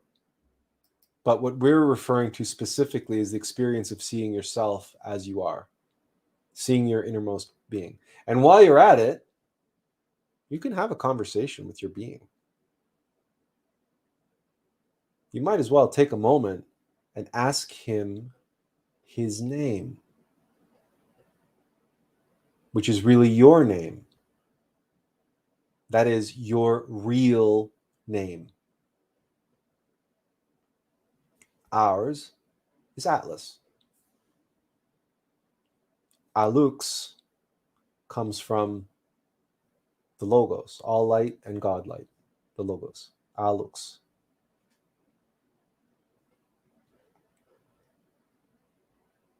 Then you will know, you will have seen yourself. Then you will have taken the next step to knowing yourself.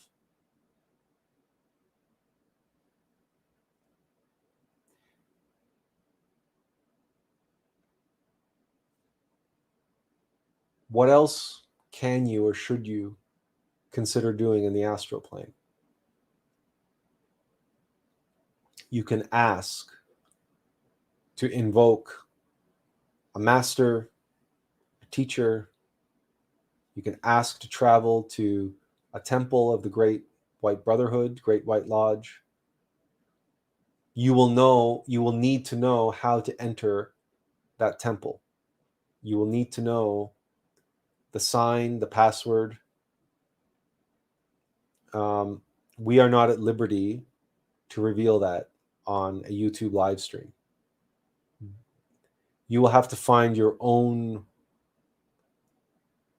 You'll have to find your own way to a Gnostic center, and you will need to demonstrate your commitment to the Great White Brotherhood before you will learn how to enter a temple of the Great White Lodge in the supernal worlds. It is not out of some cultish reason. It is for the very reason that we were describing on this entire live stream, because, and this is important, powerful entities can travel or can influence us even in the solar astral plane. Let's say that again. Powerful demonic entities can influence us and affect us, and travel in other words, the solar astral plane. How demonic entities do that, and how powerful black magicians do that? Powerful black magicians do it on the basis of being hasnamusin, entities with a dual center of gravity, which means they have awoken in their lunar astral body as well as solar astral body. They have developed the solar astral body. This makes them extremely problematic and extremely dangerous. So the secrets of the Great White Brotherhood are reserved for those who have demonstrated their commitment and their loyalty and their dedication to their higher self and to the Logos, to divinity. And then you may gain access to any of the temples, and you can study with any of the masters within.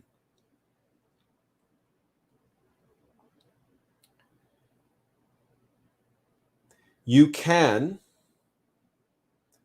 visit the Akashic records in the astral plane.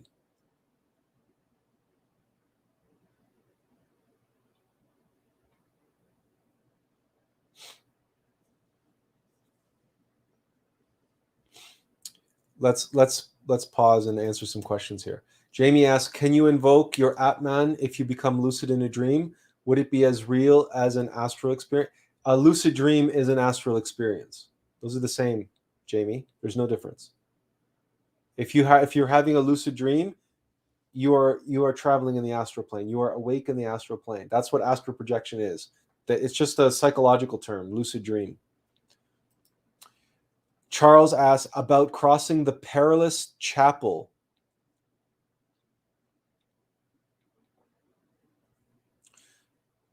The perilous chapel? Should we know what that is?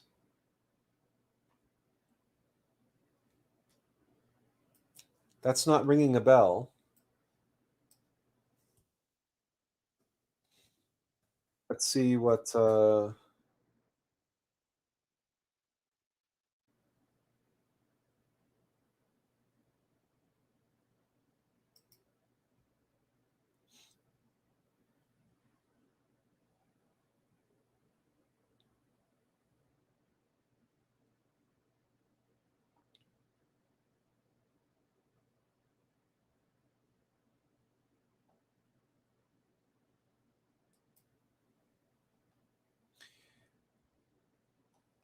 a brief look as to what you mean by that is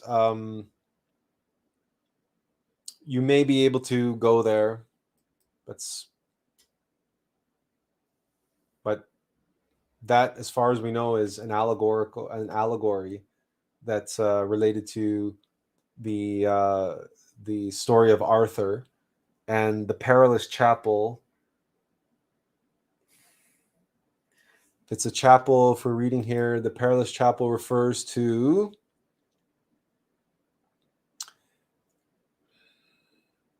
for autobiographical play, which is the framework of the Arthurian legend to create a theatrical quest of romantic and epic proportions. And this is psychology. Okay. As used in psychology, chapel perilous is also a term referred to a psychological state in which an individual is uncertain whether some course of events was affected by a supernatural force or was a product of their own imagination.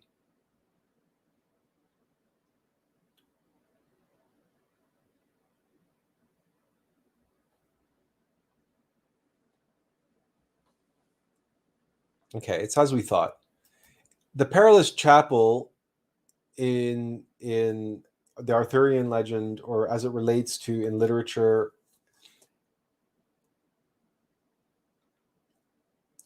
the chapel is related to marriage. And in ancient times, a couple, after they were married, would go on a trip to a special temple where they would be instructed in the science of sexual alchemy. They would be instructed in white tantra. This is the origin of the term honeymoon, the tradition where after a couple get married, they take a trip together.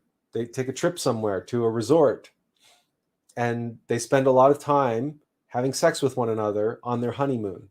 That tradition, the origin of that, comes from this ancient tradition that the couple would go to a special temple of the White Lodge and learn the secret of white tantra after they had taken their vows and made their pledge. And they would learn how to practice sexual alchemy. Now, because sexual alchemy is the path of the razor's edge, and because tantra, white tantra, is always on the edge of becoming black tantra, that makes the chapel perilous. It's like walking the tightrope. It is the path of the razor's edge. It is the difficult path. It is the path that is beset on all sides by the attempts of the Black Lodge to make us fall and to trick and tempt and seduce us with all manner of tricks, all manner of seductions. And one of the things that they seduce us when we're practicing white tantra is they not only seduce us with black tantra, but if we are on the path of the Great White Brotherhood and we're on the path of the Bodhisattva, the direct path,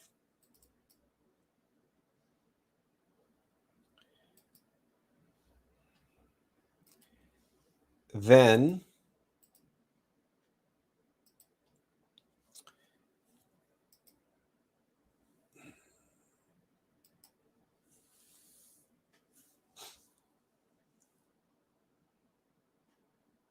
what they will seduce us with is the left-hand path. Exactly what a black magician or a demon will appear to you as in the astral plane. They will appear to you as a master. They will appear to you as an angel, but they will try to convince you to join the left-hand path by telling you that sacred sexuality is harnessing the orgasm. And then you will fall into sexual degeneration, believing, like so many people in the new age, like so many people on the internet, like so many people on Facebook, believe that they're being spiritual and they're being divine, and that because they're practicing tantra. Meanwhile, they're practicing black tantra. And black tantra was taught to them under false pretenses. So the chapel, marriage, is related to sex, is related to, and sexual magic. So the chapel is perilous. That's what the perilous chapel refers to. Now, the psychological interpretation of that it's, not knowing if something is real or imagined. Well, imagination is real. What they really mean is whether or not something is objective reality or subjective fantasy. That's what they really mean to say. But the language of modern psychology is all topsy-turvy, upside down. It's all degenerated. Every term has been flipped. Its meaning is reversed. So so we don't really even need to concern ourselves with that. So there is no perilous chapel waiting for you in the astral plane that you need to gain access to.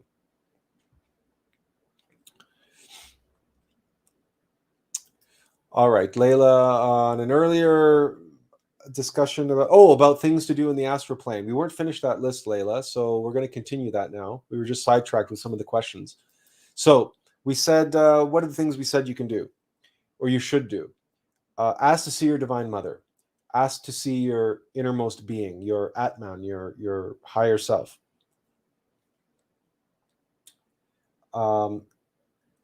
Go to a temple of the White Lodge if you've learned already how to gain access. You're welcome, Charles. You're welcome. He says, thanks for touching the subject. I enjoyed your take. You're welcome. The other thing you can do is, we said you can go to the Akashic records. Yes, you can travel to the Akashic records and you can study there. Most of what Rudolf Steiner wrote in his books, his many books, he took from the Akashic records.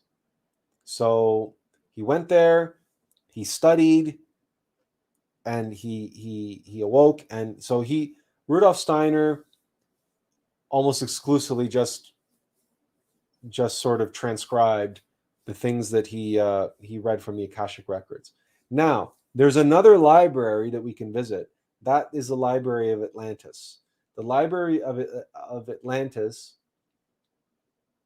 is actually in the fourth dimension, but obviously the fourth dimension has its astral reflection. So we can travel in the astral plane to the Library of Atlantis, and you will know you're there because it's underground. It's actually it's deep within the Himalayan mountains. And that's where it exists. And you can go and observe the atomic lamps that Plato talked about, the ones that are still burning after tens of thousands of years. And when we went there,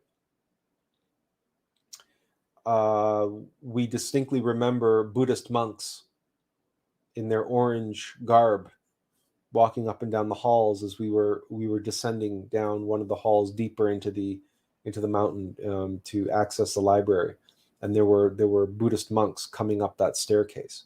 So the Tibetan Buddhists know about the Library of Atlantis, and clearly they use it. So there's that. Now, if you happen to be a flat earther, you can fly around the world. You can fly around the world like Superman, and you can verify the nature of this Earth as a planet, as a round sphere in space.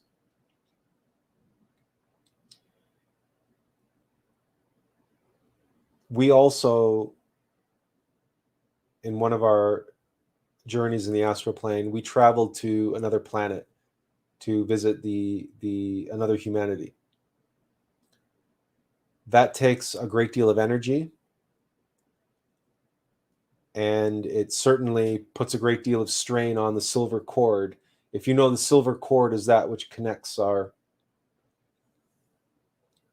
higher bodies to our physical body. So our astral body is connected to the physical body via the silver cord, so that we can snap back into our physical body and not get lost. There are schools of esotericism that teach students how to sever the silver cord. We don't encourage such practices, but do as you will, as Aleister Crowley would say. I mean, such schools and such information is available. For us, our experience in the astral plane is limited because we can't remember if it was Jamie or Charles who said this. It was one of the first comments, actually, about his yes, Jamie said, I'm going to put this back up here. I found before starting Gnosis, I could get close to astral projection, vibration, etc. But after starting Gnosis, it's like all signs of astral travel stopped. Okay, so let us address this. We apologize, Jamie, if you're still with us. We appreciate your patience in waiting this long for us to get to this question. But we had some other pressing issues that we needed to get as a foundation for this part of the discussion. And it is not uncommon. It is not uncommon for students of Gnosis to have a number of experiences in the astral plane only to have that ability revoked, that power taken away. Now you might ask, why should it be taken away? And the answer has to do with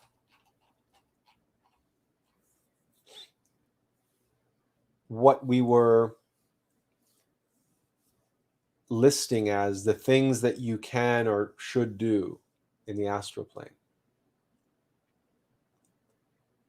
Once you see what you need to see, once you've had the experiences which your Divine Mother knows you need to have,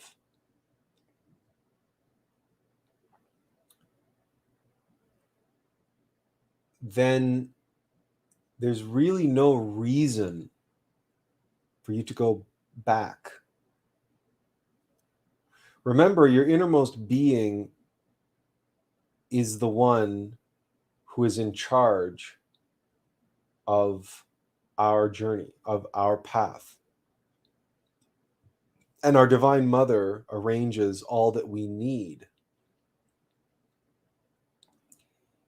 If we created our solar astral body in a previous lifetime, and we had the ability to use it to travel in the astral plane, or very near do so, only to have it revoked or have it no longer, or seemingly shut off to us, like we can no longer project into the astral plane for some reason. That does happen. And it is common for the very reason that we're trying to ascribe or explain here, is that we needed to have those experiences. We had those experiences, and now we need to move on to something else. There's something else we need to focus on. And what we need to focus on now is not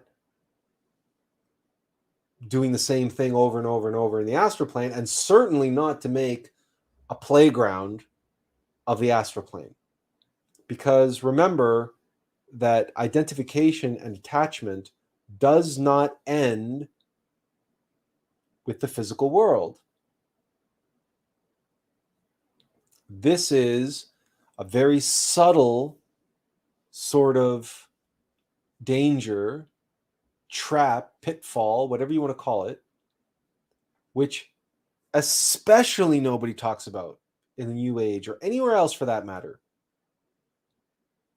That the astral plane is very tempting, it's very enticing, it's very easy to become identified with it. And projecting in the astral plane and going here and going there and doing everywhere and having all these powers and being able to fly like Superman. And it's very tempting. That's why the New Age is filled, saturated with people talking about 5D ascension. 5D ascension. They have no idea what they're talking about, 5D ascension. What they are is totally and utterly identified.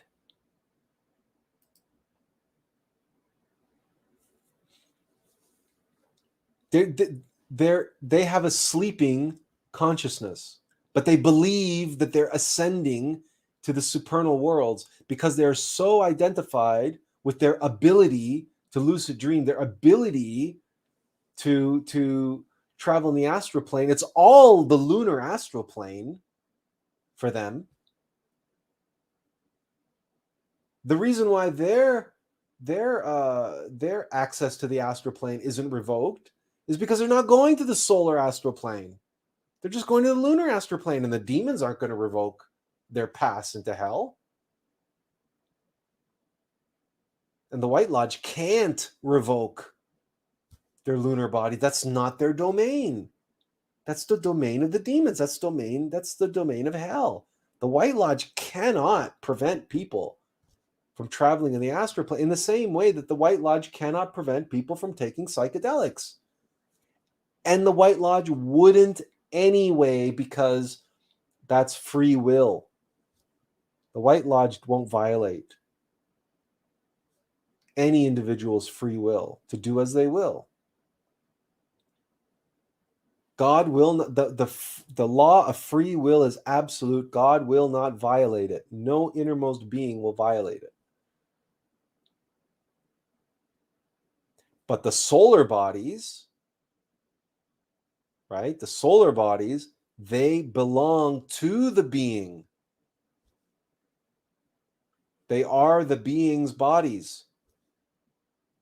They belong to your innermost, your solar astral body. It's not your solar astral body. It's your innermost being's solar astral body.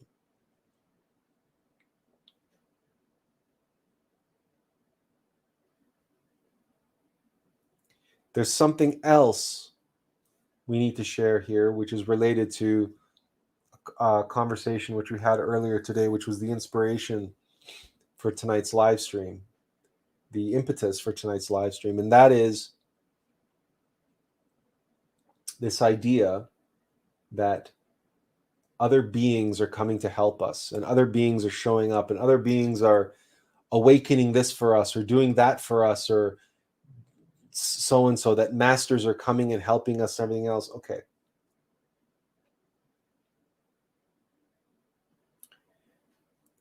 We have to recognize, and this is why we have to be absolutely clear, right? When we look at this,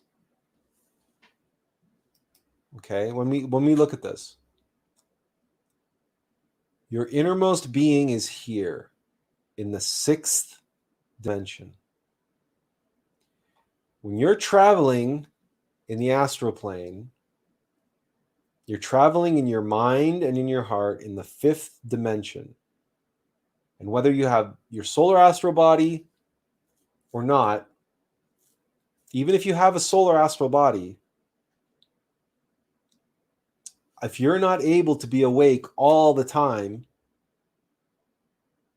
without your mind wandering, without your fantasizing about, without getting distracted by this thought or that thought or this feeling or that emotion, you can fall into the lunar astral plane like this.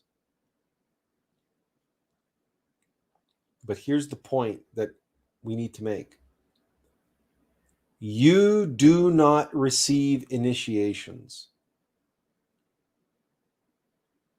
Okay? You do not receive initiations. Your innermost is who receives initiations. And what are initiations? Initiations are elaborate tests, trials, ordeals, rites, and ceremonies that take place in the supernal worlds, in the inner sanctums of the temples of the Great White Lodge.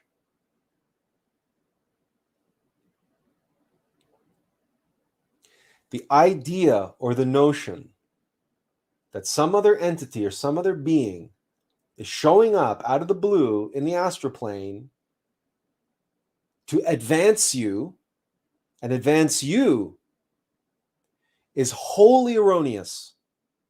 It does not fit. It does not match reality. Because you will not ascend. I will not ascend. Do you see anything below this line?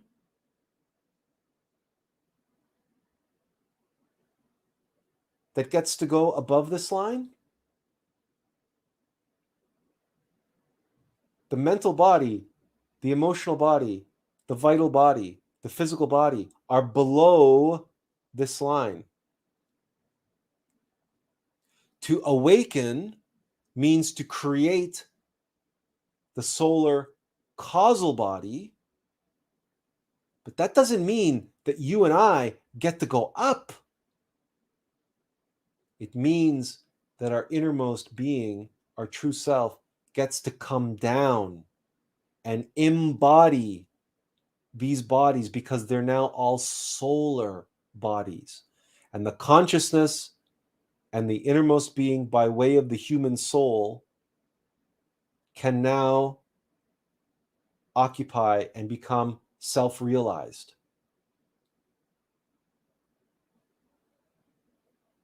Your mind, my mind, this personality does not ascend, does not awaken, does not receive initiations, does not travel into the 6th dimension. It cannot. The mind cannot go above this line.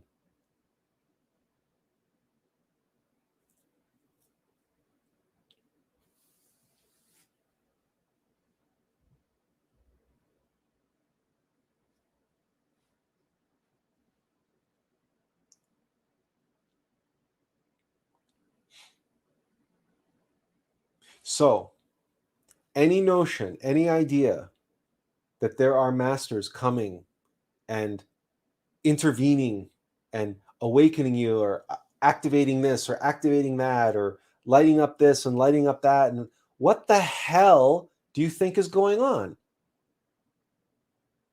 Your true self is not there in the fifth dimension. Why are masters appearing out of the blue, appearing to you in the astral plane and touching and manipulating and doing this and doing that, and you think that you're ascending now? You're more awake, you're more this, you're more powerful, you're more whatever because of some entity that did XYZ. That's not you. That's not who you really are.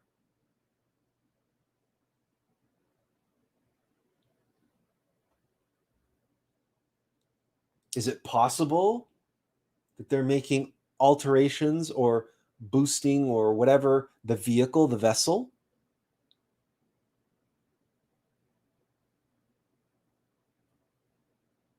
But recognize that as above, so below. Those alterations, those changes, there is no mechanical way, there is no way for anyone to awaken anybody else. Your innermost being has to be able to advance in the initiations in the supernal worlds. And everything that we do on our level is synchronized with his progress. To have third-party agents coming in and messing about and intervening, and then the result of that is you believing I am more this and I am more that. I. No. I am nothing. Get it? I am nothing. I don't go to the astral plane anymore because I don't need to be there. I need to be here doing Atlas's bidding, doing the work of Attlas. This is where I am. This is where I belong. This is where my emotional body and mental body needs to be, in the service of Attlas, in the service of all of you. Not gallivanting about in the astral plane and not seeking some sort of supercharging from third-party masters in the astral plane, because I am nothing. I am insignificant. I came from the earth. I'm going back to the earth.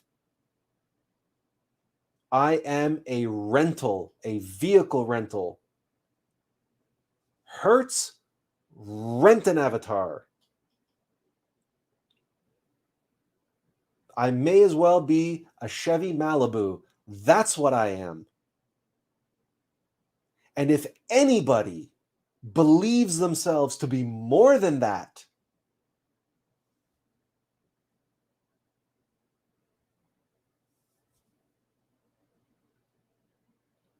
they are not on the spiritual path.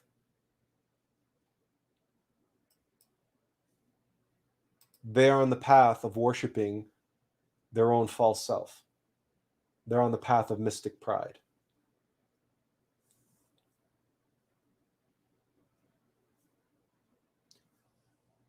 Radical humility is the way. Radical humility. Not self-loathing, not self-hatred, because that too is a trick.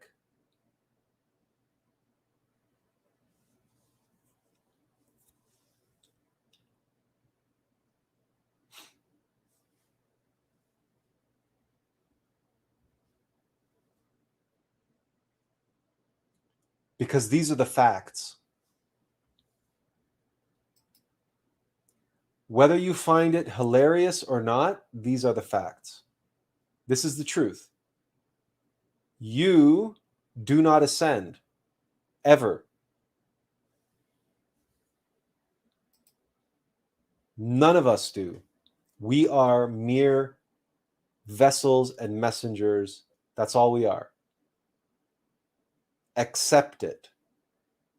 Better yet, when you do travel in the astral plane, go and ask to see yourself. Speak to your innermost being face to face. Have them lay it on the line for you.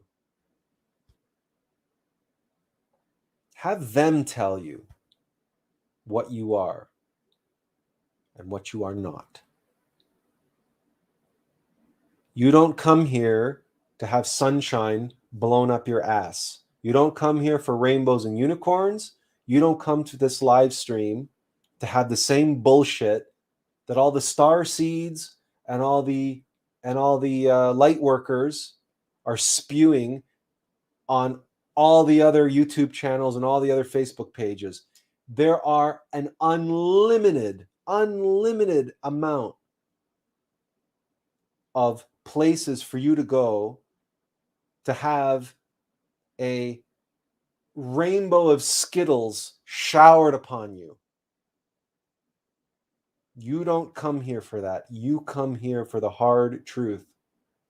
You come here for the information that very, very, very other few precious sources, online or anywhere, seem to have the courage to come out and say, as it is. And this is how it is. This is just how it is.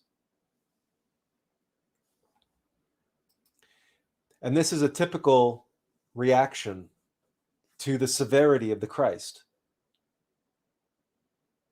You don't think that the Logos can tell it like it is? You don't think that the Logos can bring the hammer of Thor down upon you in the face of the lies, the deception, in the face of the infinite number and the literally millions upon millions and millions of souls that are believing the bullshit of the New Age and 5D ascension and being WAF. You don't think that the Logos is able to bring some severity down in the face of that? You don't remember Christ kicking the money lenders out of the temple? Then you don't know yourself, and you don't know the Christ. You don't know the Logos. If you think that it's all rainbows and unicorns and delicate this and gentle that, you do not know the intensity of the Logos. You do not know the intensity of love. You don't know the true nature of love. Severity and mercy applied unconditionally. That means I don't care if I hurt your fifis. Understand?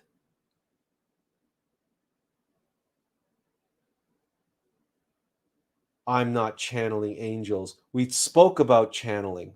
We are no spiritist. This is Alux speaking through Attlas now. There is no anger here. There is no envy. There is no fear. There is only the fierce light of truth, the harsh light of reality.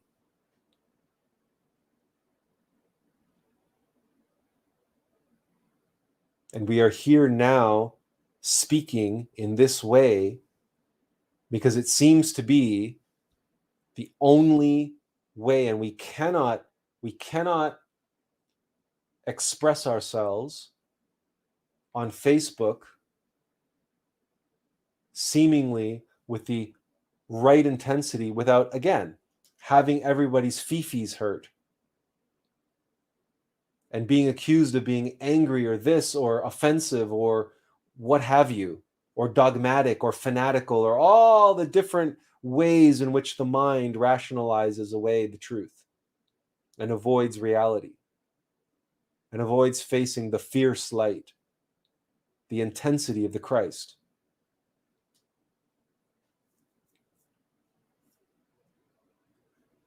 Those mild-mannered, soft-spoken, those gurus, oh my goodness, it's so this, it's so that.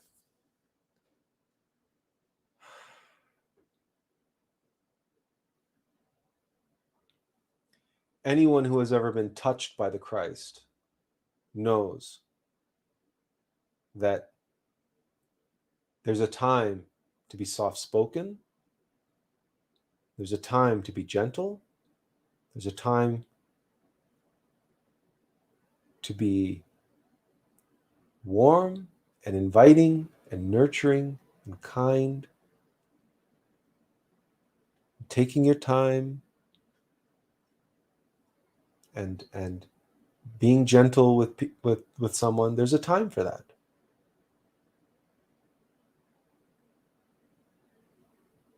But there is also a time to face the hard truth of reality, because we're not talking about saving lives here. And yet, look at how police officers or firefighters or members of the military in a crisis handle people and deal with people when their lives are in danger. Do you think they stop and concern themselves about the feelings of the people that they're handling and dealing with? No, they're there to save your life. So you better do what they tell you to do if you want to get out of that burning building alive. How much more importance, how much more intensity, how much more urgency would there be behind their words and efforts and actions if it was not your life on the line, but your soul? All the lifetimes that you have ever lived hang in the balance. Hang in the balance of what you do or do not do, whether you choose to be or not to be. It's not a lifetime that's on the line. It's thousands of lifetimes in the mineral, plant, animal, and human kingdom. And the thousands more lifetimes that you have to endure on the path of involution toward the second death. And the astral plane is one of the favorite realms of the Black Lodge to get you.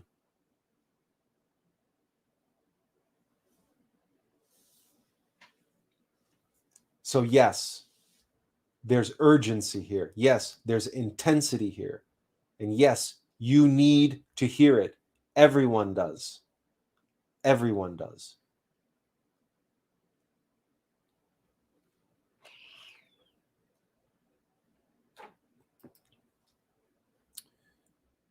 Okay. Charles asked, to your knowledge, is it possible to drift into the lunar plane in the waking state while fully sober? Everything appearing exactly the same, but your interactions seem different, a la a masquerade.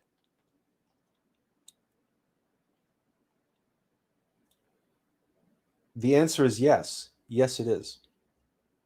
Now,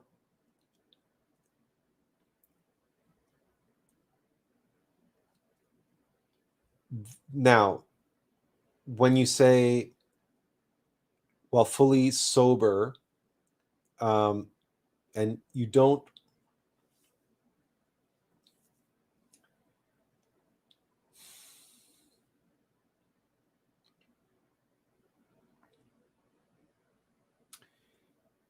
in essence, we slip into the lunar astral plane when we begin to daydream, when we begin to fantasize.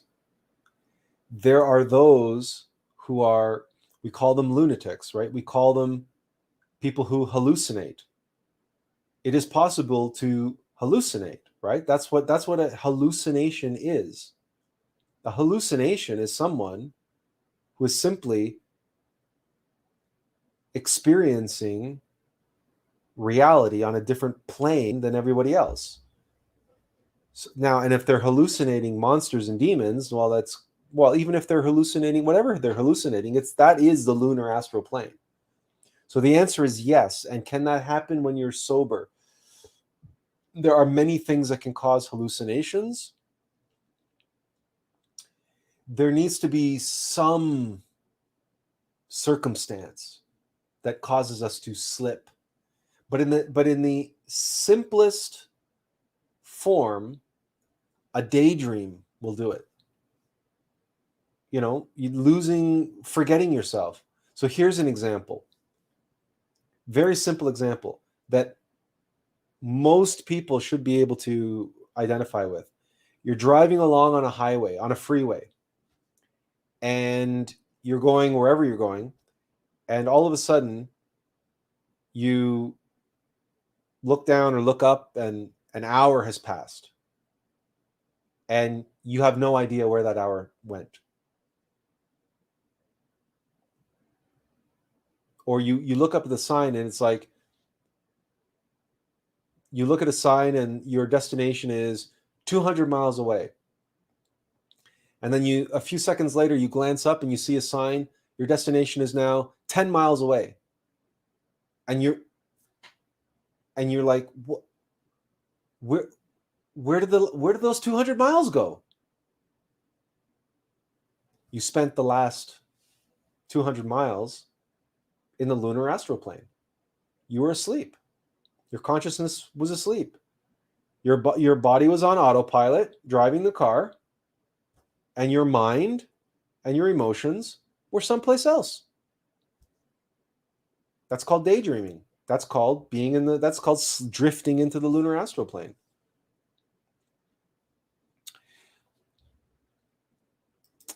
Now, Eric asks, have you used the conjuration of Jupiter for protection in the astral?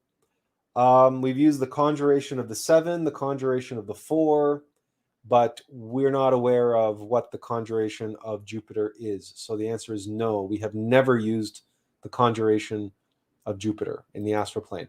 And the conjuration of the 7 and the conjuration of the 4, which we just mentioned, they can be found in the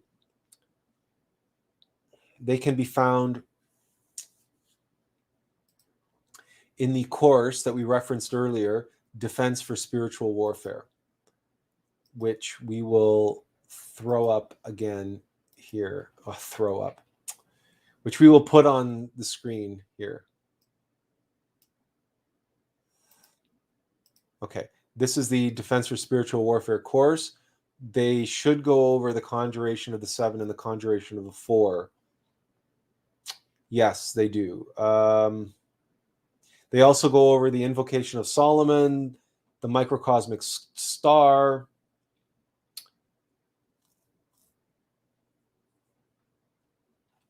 This is in our view, this is a must. This is a must course. It's a must read or a must listen to course. You really, in many ways, most of Glorian's courses are the course on alchemy, the course on astral projection, especially in light of the topic of tonight. We highly recommend all of them.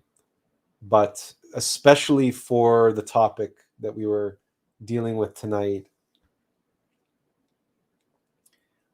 and preparing yourself for the challenges which potentially await you or await us all at some point as we advance in level.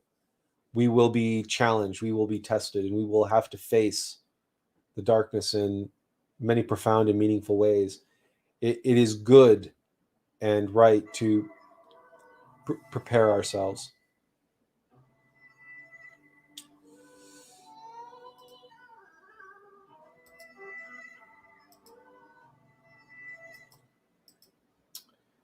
So, and then of course, there's the astral projection course, which we also recommend, and we'll throw the link up in just a moment as soon as it posts online. We're at the 3-hour mark, so we're going to. Oh, it doesn't like that link for some reason.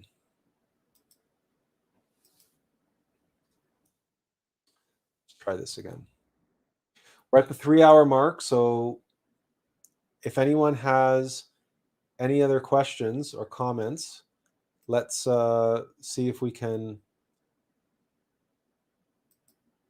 Okay, so there's the link to the astral projection course.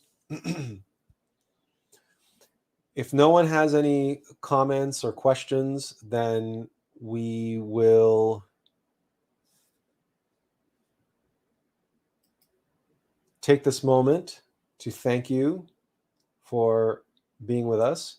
And we are heartened by the turnout, especially considering that we told everyone that that tonight's live stream would be canceled. Again, that was just a fluke, last minute thing. Our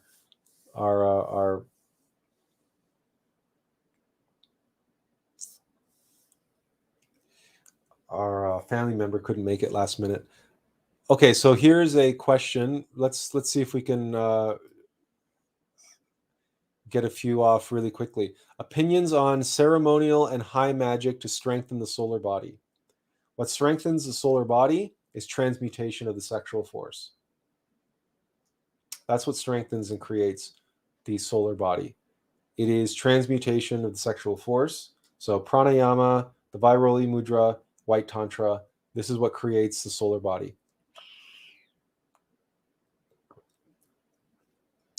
We cannot speak of anything else ceremonial or any other high magic or anything else that can strengthen the solar body. And I think that anyone who's offering you something like that, you may want to double check and make sure that they're not secretly trying to get you to perform acts or rites that are actually strengthening your lunar astral body under false pretenses. But anyway, that's our knowledge and our experience. We don't profess to be masters of occult magic. So if there are additional high magic or white magic or ceremonial magic to strengthen the solar bodies that we're not aware of, we might just not be aware of them. Eric, you're most welcome. You're always most welcome, brother. Jamie says, how long does it take to build the solar body through alchemy? Well, it's different for everybody.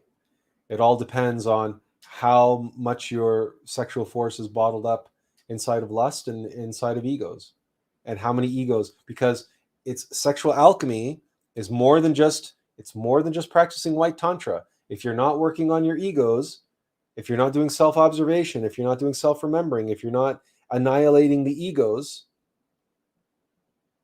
then you're not,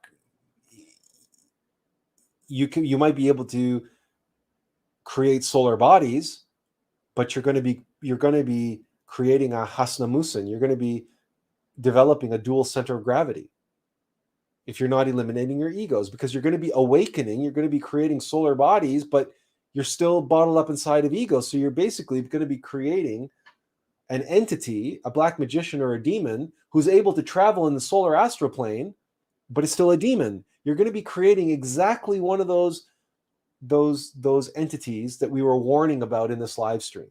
The ones that can actually travel in the astral plane because they have a solar astral body, but they're an awakened demon, or a hasnamusin, and they're going and they're screwing around with people in the astral plane. So the answer is a long, long time. In some cases, lifetimes.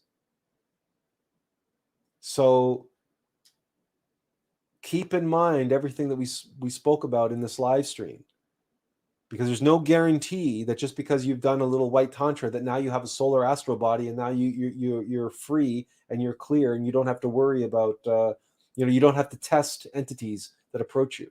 No, you do, because remember this graphic always. Always remember this, that until you create your solar causal body, if you're traveling in the fifth dimension like this, you can fall into the lunar fifth dimension like this.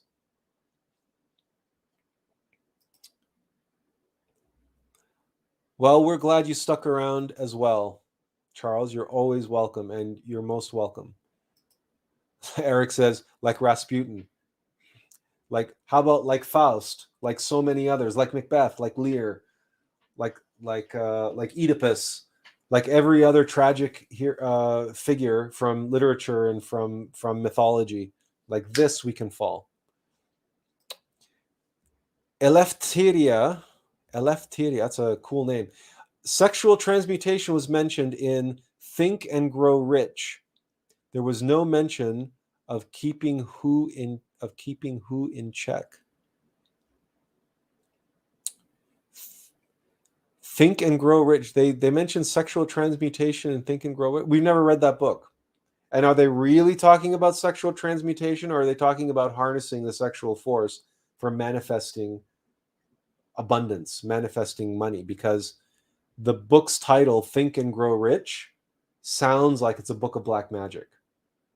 Now, again, any black magician can use the words sexual transmutation, but then talk about visualizing and really, really, really putting your force and, and like chaos magicians, and they'll do a spell and they'll masturbate on it. And anyway, we don't want to get into all of those.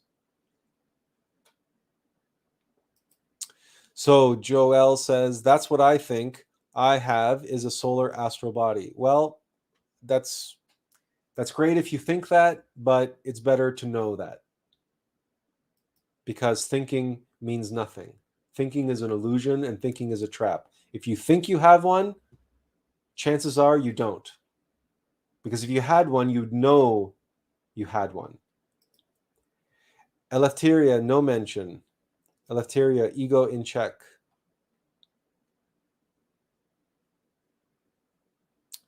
No mention of keeping who in check. No mention of keeping ego in check. Yes, well, look, a book called Think and Grow Rich, and listen, that was probably on the New York Times bestseller list. Are we right? Or it's on it's on these self-help gurus list of books to read. It's in the self-help section. It's not even in the New Age section. It's in the self-help section. So of course, there's going to be nothing in there about keeping the ego in check, because only the ego picks up a book that's titled Think and Grow Rich. Your being doesn't want to read that. There's nothing of value in a book like that to your being. Why does your being want to think for? The being doesn't think. Your innermost being doesn't think. Remember our live stream on freeing yourself from the mind. If you don't free yourself from the mind, you will remain its slave. That's our live stream. And for the very reason that it's lunar, until it is solar, until it is in the hands of the being, until it is reflecting the wisdom and knowledge of the being, and the being's being, the logos, it is your adversary. So Think and Grow Rich, that may as well be a handbook of ego. Jamie says, do you think there is enough time for us to awaken to the point of the solar causal body despite the current state of the world is in, the Kali Yuga? Yes, absolutely. Absolutely. Do not be distracted. Do not allow yourself to be drawn into all of the dramas and all of the conspiracies and all of the atrocities and all of the politics and the endless tribalism and separation and animosity and all of the other distractions out there. Keep focused on your battle, the battle that only you can fight and the battle that only you can win. It's the one in here. It's the one in here. The Kali Yuga is going to take care of itself. And if you guys want another live stream on the Kali Yuga and how all the COVIDiocy and the latest developments and everything fits into that, we will be happy to tackle that topic, maybe even as soon as Wednesday or next Friday.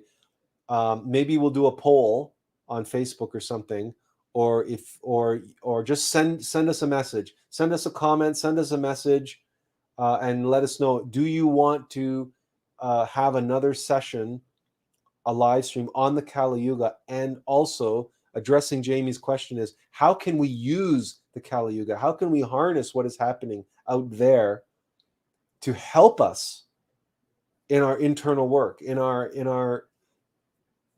journey and in our path to create the solar causal body? Is it possible to awaken? Yes, absolutely is possible. Not only is it possible, but there are many, many monads from many other humanities that are here now on this earth. They have reincarnated. And this is where a lot of the people in the New Age who claim to be from Pleiades, some of them or many of them might actually be that, because there are many members of other humanities from other planets who are taking advantage of this humanity's Kali Yuga to do phenomenal work and make phenomenal progress. Because remember, the three factors of evolution and revolution of the consciousness are birth, death, and sacrifice. This is how we become ascended masters. Not by reading New Age books, not by doing psychedelics. And nobody can touch our spine and make us ascend. Cannot happen that way. Does not happen that way. We become ascended masters through birth, death, and sacrifice for others. And our innermost being accomplishes that by, as above, so below. He's doing higher and higher and higher initiations, and we are reflecting the initiations that he's doing in the work that we do in the world. So this suffering humanity, these collapsing civilization, there are opportunities, countless, endless opportunities to do the work of the Logos. And there is no work more important here and now than to help others get off the train to oblivion. So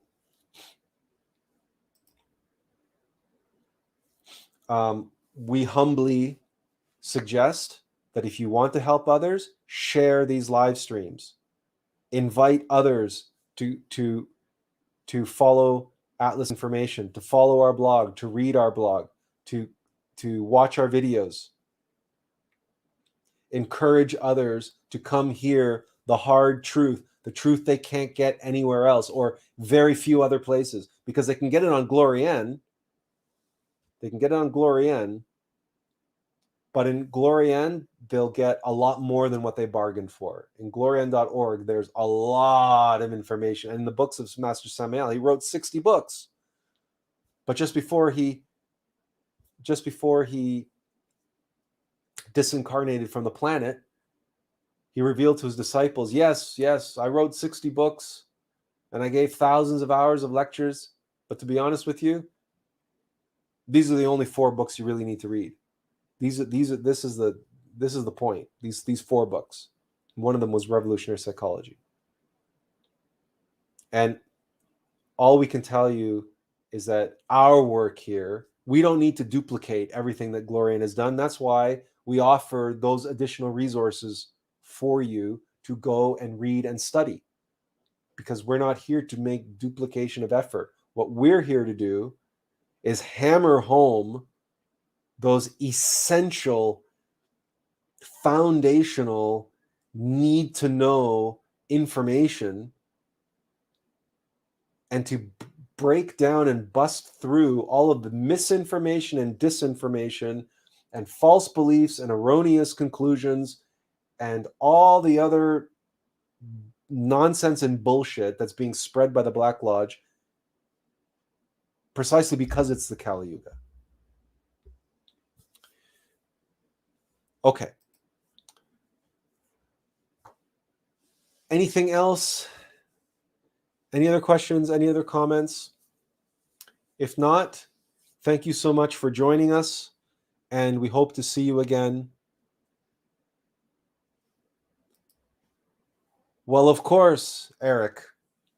Here's another place with talks that you enjoy. Karate Radio. Yeah, absolutely. Yeah, absolutely. Did you, and Roy asks, did you know who is the man behind of that Glorian Publishing? There are several people behind it, and we know 3 of them. But really, it's the work of Master Samael. I mean, that's their inspiration. But we know 3 of the people behind.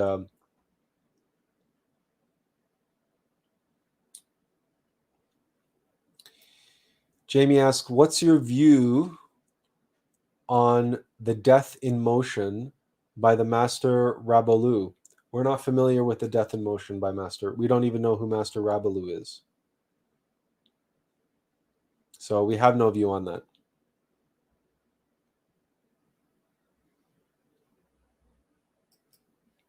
Roy says, "I love to add a friends here, bro."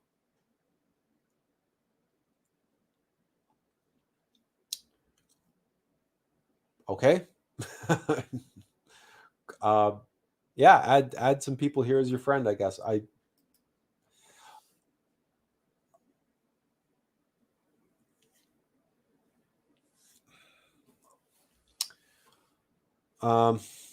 We'll put this link back up just for a moment, Eric. Karate Radio is, it's associated and affiliated with AJAC, if we're not mistaken.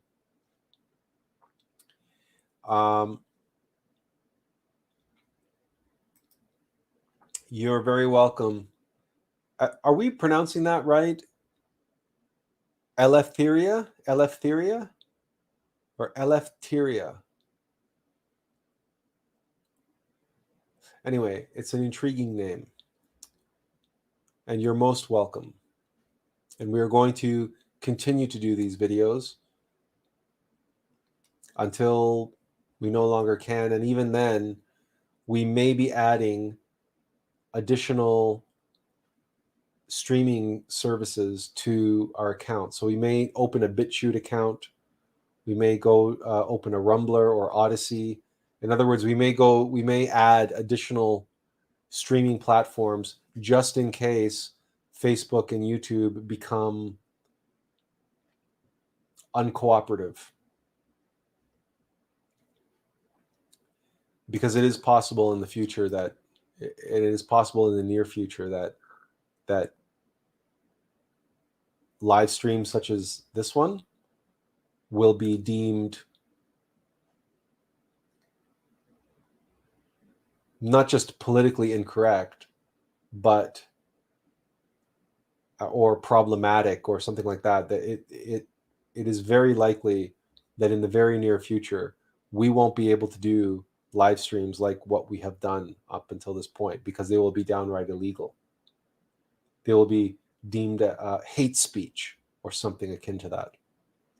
So we have to prepare for the worst. So we're looking at what alternate platforms might be, because before something like this becomes illegal, websites like YouTube and Facebook will just censor them. The censorship will come first, and the illegality will come second. So we are looking at what alternative platforms are out there. BitChute and Rumbler are 2 that come to mind, because we often receive videos about the COVIDiocy, which are on those platforms. Precisely, Eric. Gnosis will have to go underground again. It's almost inevitable. It's just a question of when, not if. So in the meantime, so while we are able to grab all the books of Master Samael well, maybe not all of them, but at least those 4, The Great Rebellion, Revolutionary Psychology, The 3 Mountains, and The Perfect Matrimony.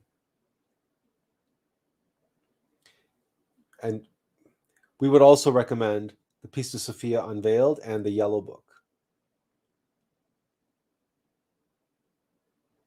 and frankly, revolution of the dialectic. So the four that Master Samael talked about were revolutionary psychology, the Great Rebellion, revolution of the dialectic, and the three mountains. We believe we have that right. But those were the four that he recommended.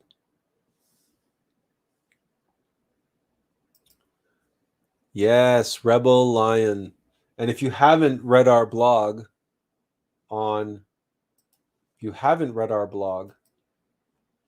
the Lion King, then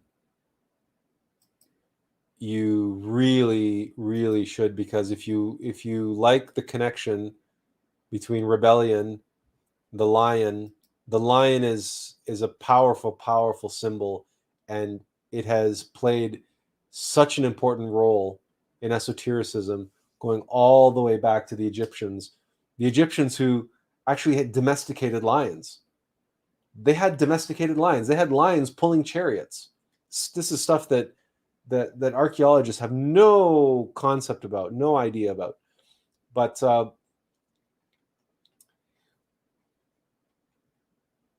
well, we won't go. We don't have time to go through this now. But this is our article on the Lion King. So if you like your lions, there's the link, and there's our blog article, Lion King, the Circle of the Tree of Life. So it's waiting for you. Knock yourself out. Okay. Let's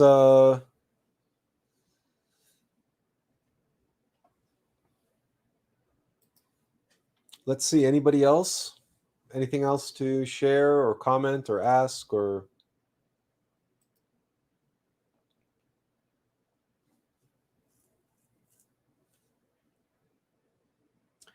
Again, we want to thank everyone for coming out, for showing up, and for participating. And we will likely do the next live stream on taking another stab at the Kali Yuga based on the latest developments and what seems to be on the horizon in terms of the possibilities of what's next. And there is a lot to share. It may be just as well that we do it on either Wednesday or Friday of next week, because there's going to be, we will want to do a fair bit of preparation, because if we do a live stream on the Kali Yuga in terms of the latest developments, we will have to gather some of the video testimony, the video evidence, and try to put it together in some sort of logical format for all of you to share and view. Okay.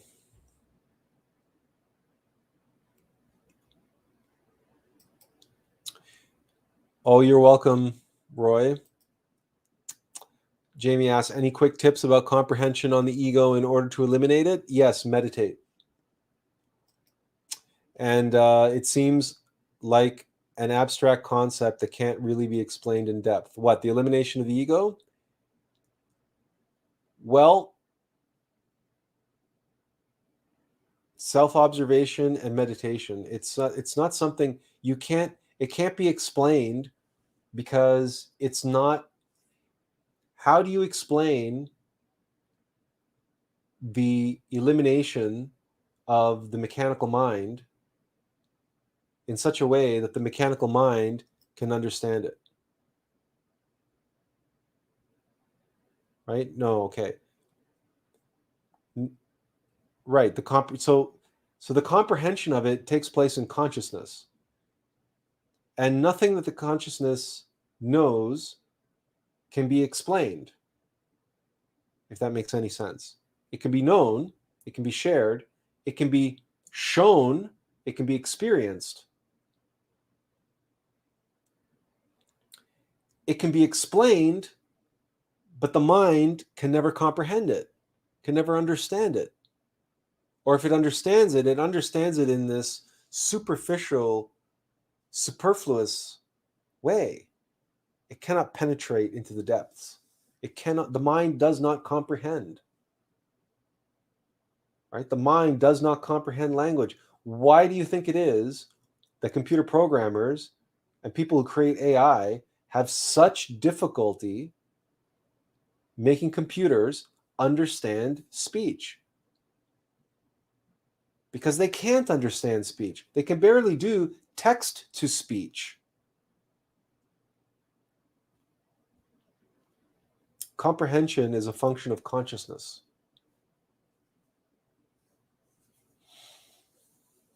And comprehension of the ego can only take place then. You can't think about something. That's why meditation is important, and learning how to meditate on something, and why visualization in meditation, and learning how to do retrospection meditation. And if you don't know how to do retrospection meditation, let's do this. Let's see if we can pull this up really quick.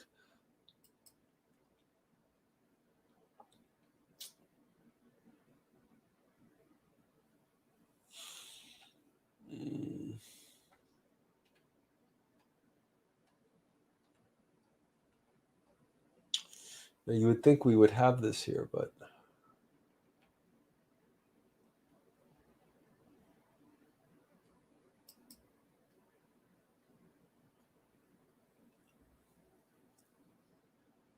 so this is a lecture by Samael and Bayor called The Didactic for the Dissolution of the I. This is very similar to the material that's in Revolution of the Dialectic.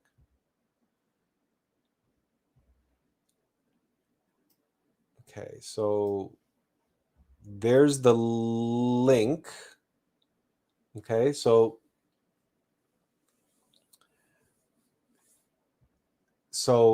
the dissolution of the I clearly requires the comprehension of ego. So in this article, Master Samael will touch on that. Now,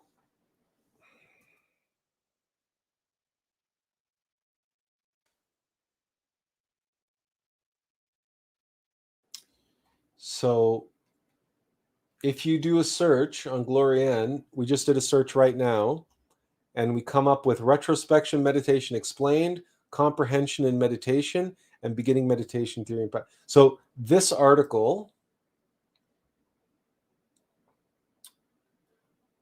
okay, so this comes from, okay, all right. So we have this,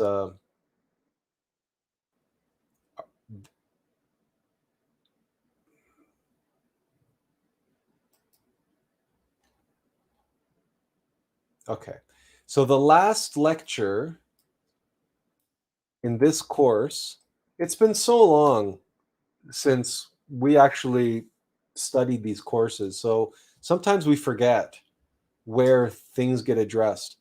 So the last lecture here, right here, comprehension and meditation. We threw up the link to the course, Jamie. It's meditation without exertion. This is a fantastic course, by the way. And this is a fantastic methodology for meditation that they go through, is relaxation, concentration, visualization, and prayer. But then this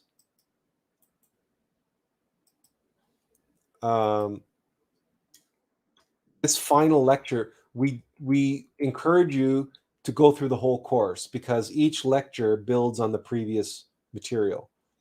But this final one, this is dealing specifically in comprehension in meditation. So this one will address very directly what your question was. But the second And we're betting that this is also in the same course. No, okay. So there's a course called Beginning, there's a lecture series called Beginning Here and Now. So let's just minus the highlight. See if we can grab this link minus the highlight. Okay.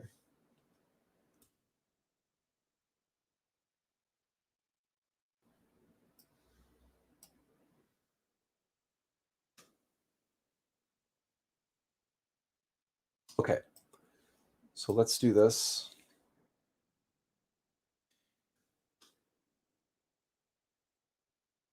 We throw this link up for you now as well. And this is retrospection meditation.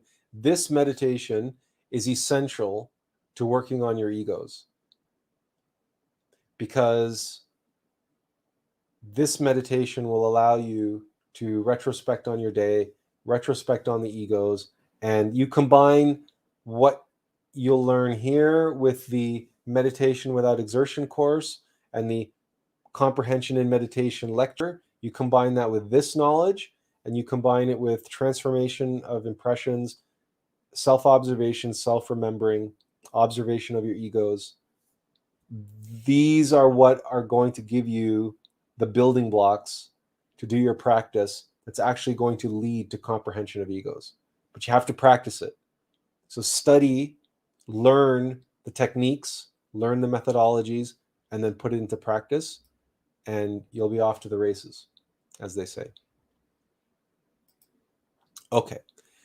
So we're now past the 3.5 hour mark. We're not going to wait for a round number. We're going to say thank you all for joining us again. All these links are there for everyone now. They're on Facebook, they're on YouTube. And we look forward to seeing you guys again. And remember, if you are watching on YouTube, don't forget to like and share and subscribe. That'll help. That'll help give more exposure to this content in these live streams and help more people gain access to the hard truth that they can't get anywhere else, or at least very few other places. All right. Thank you all again. And we'll see you all again very soon. Good night. Have a wonderful weekend. And as always, inferential peace.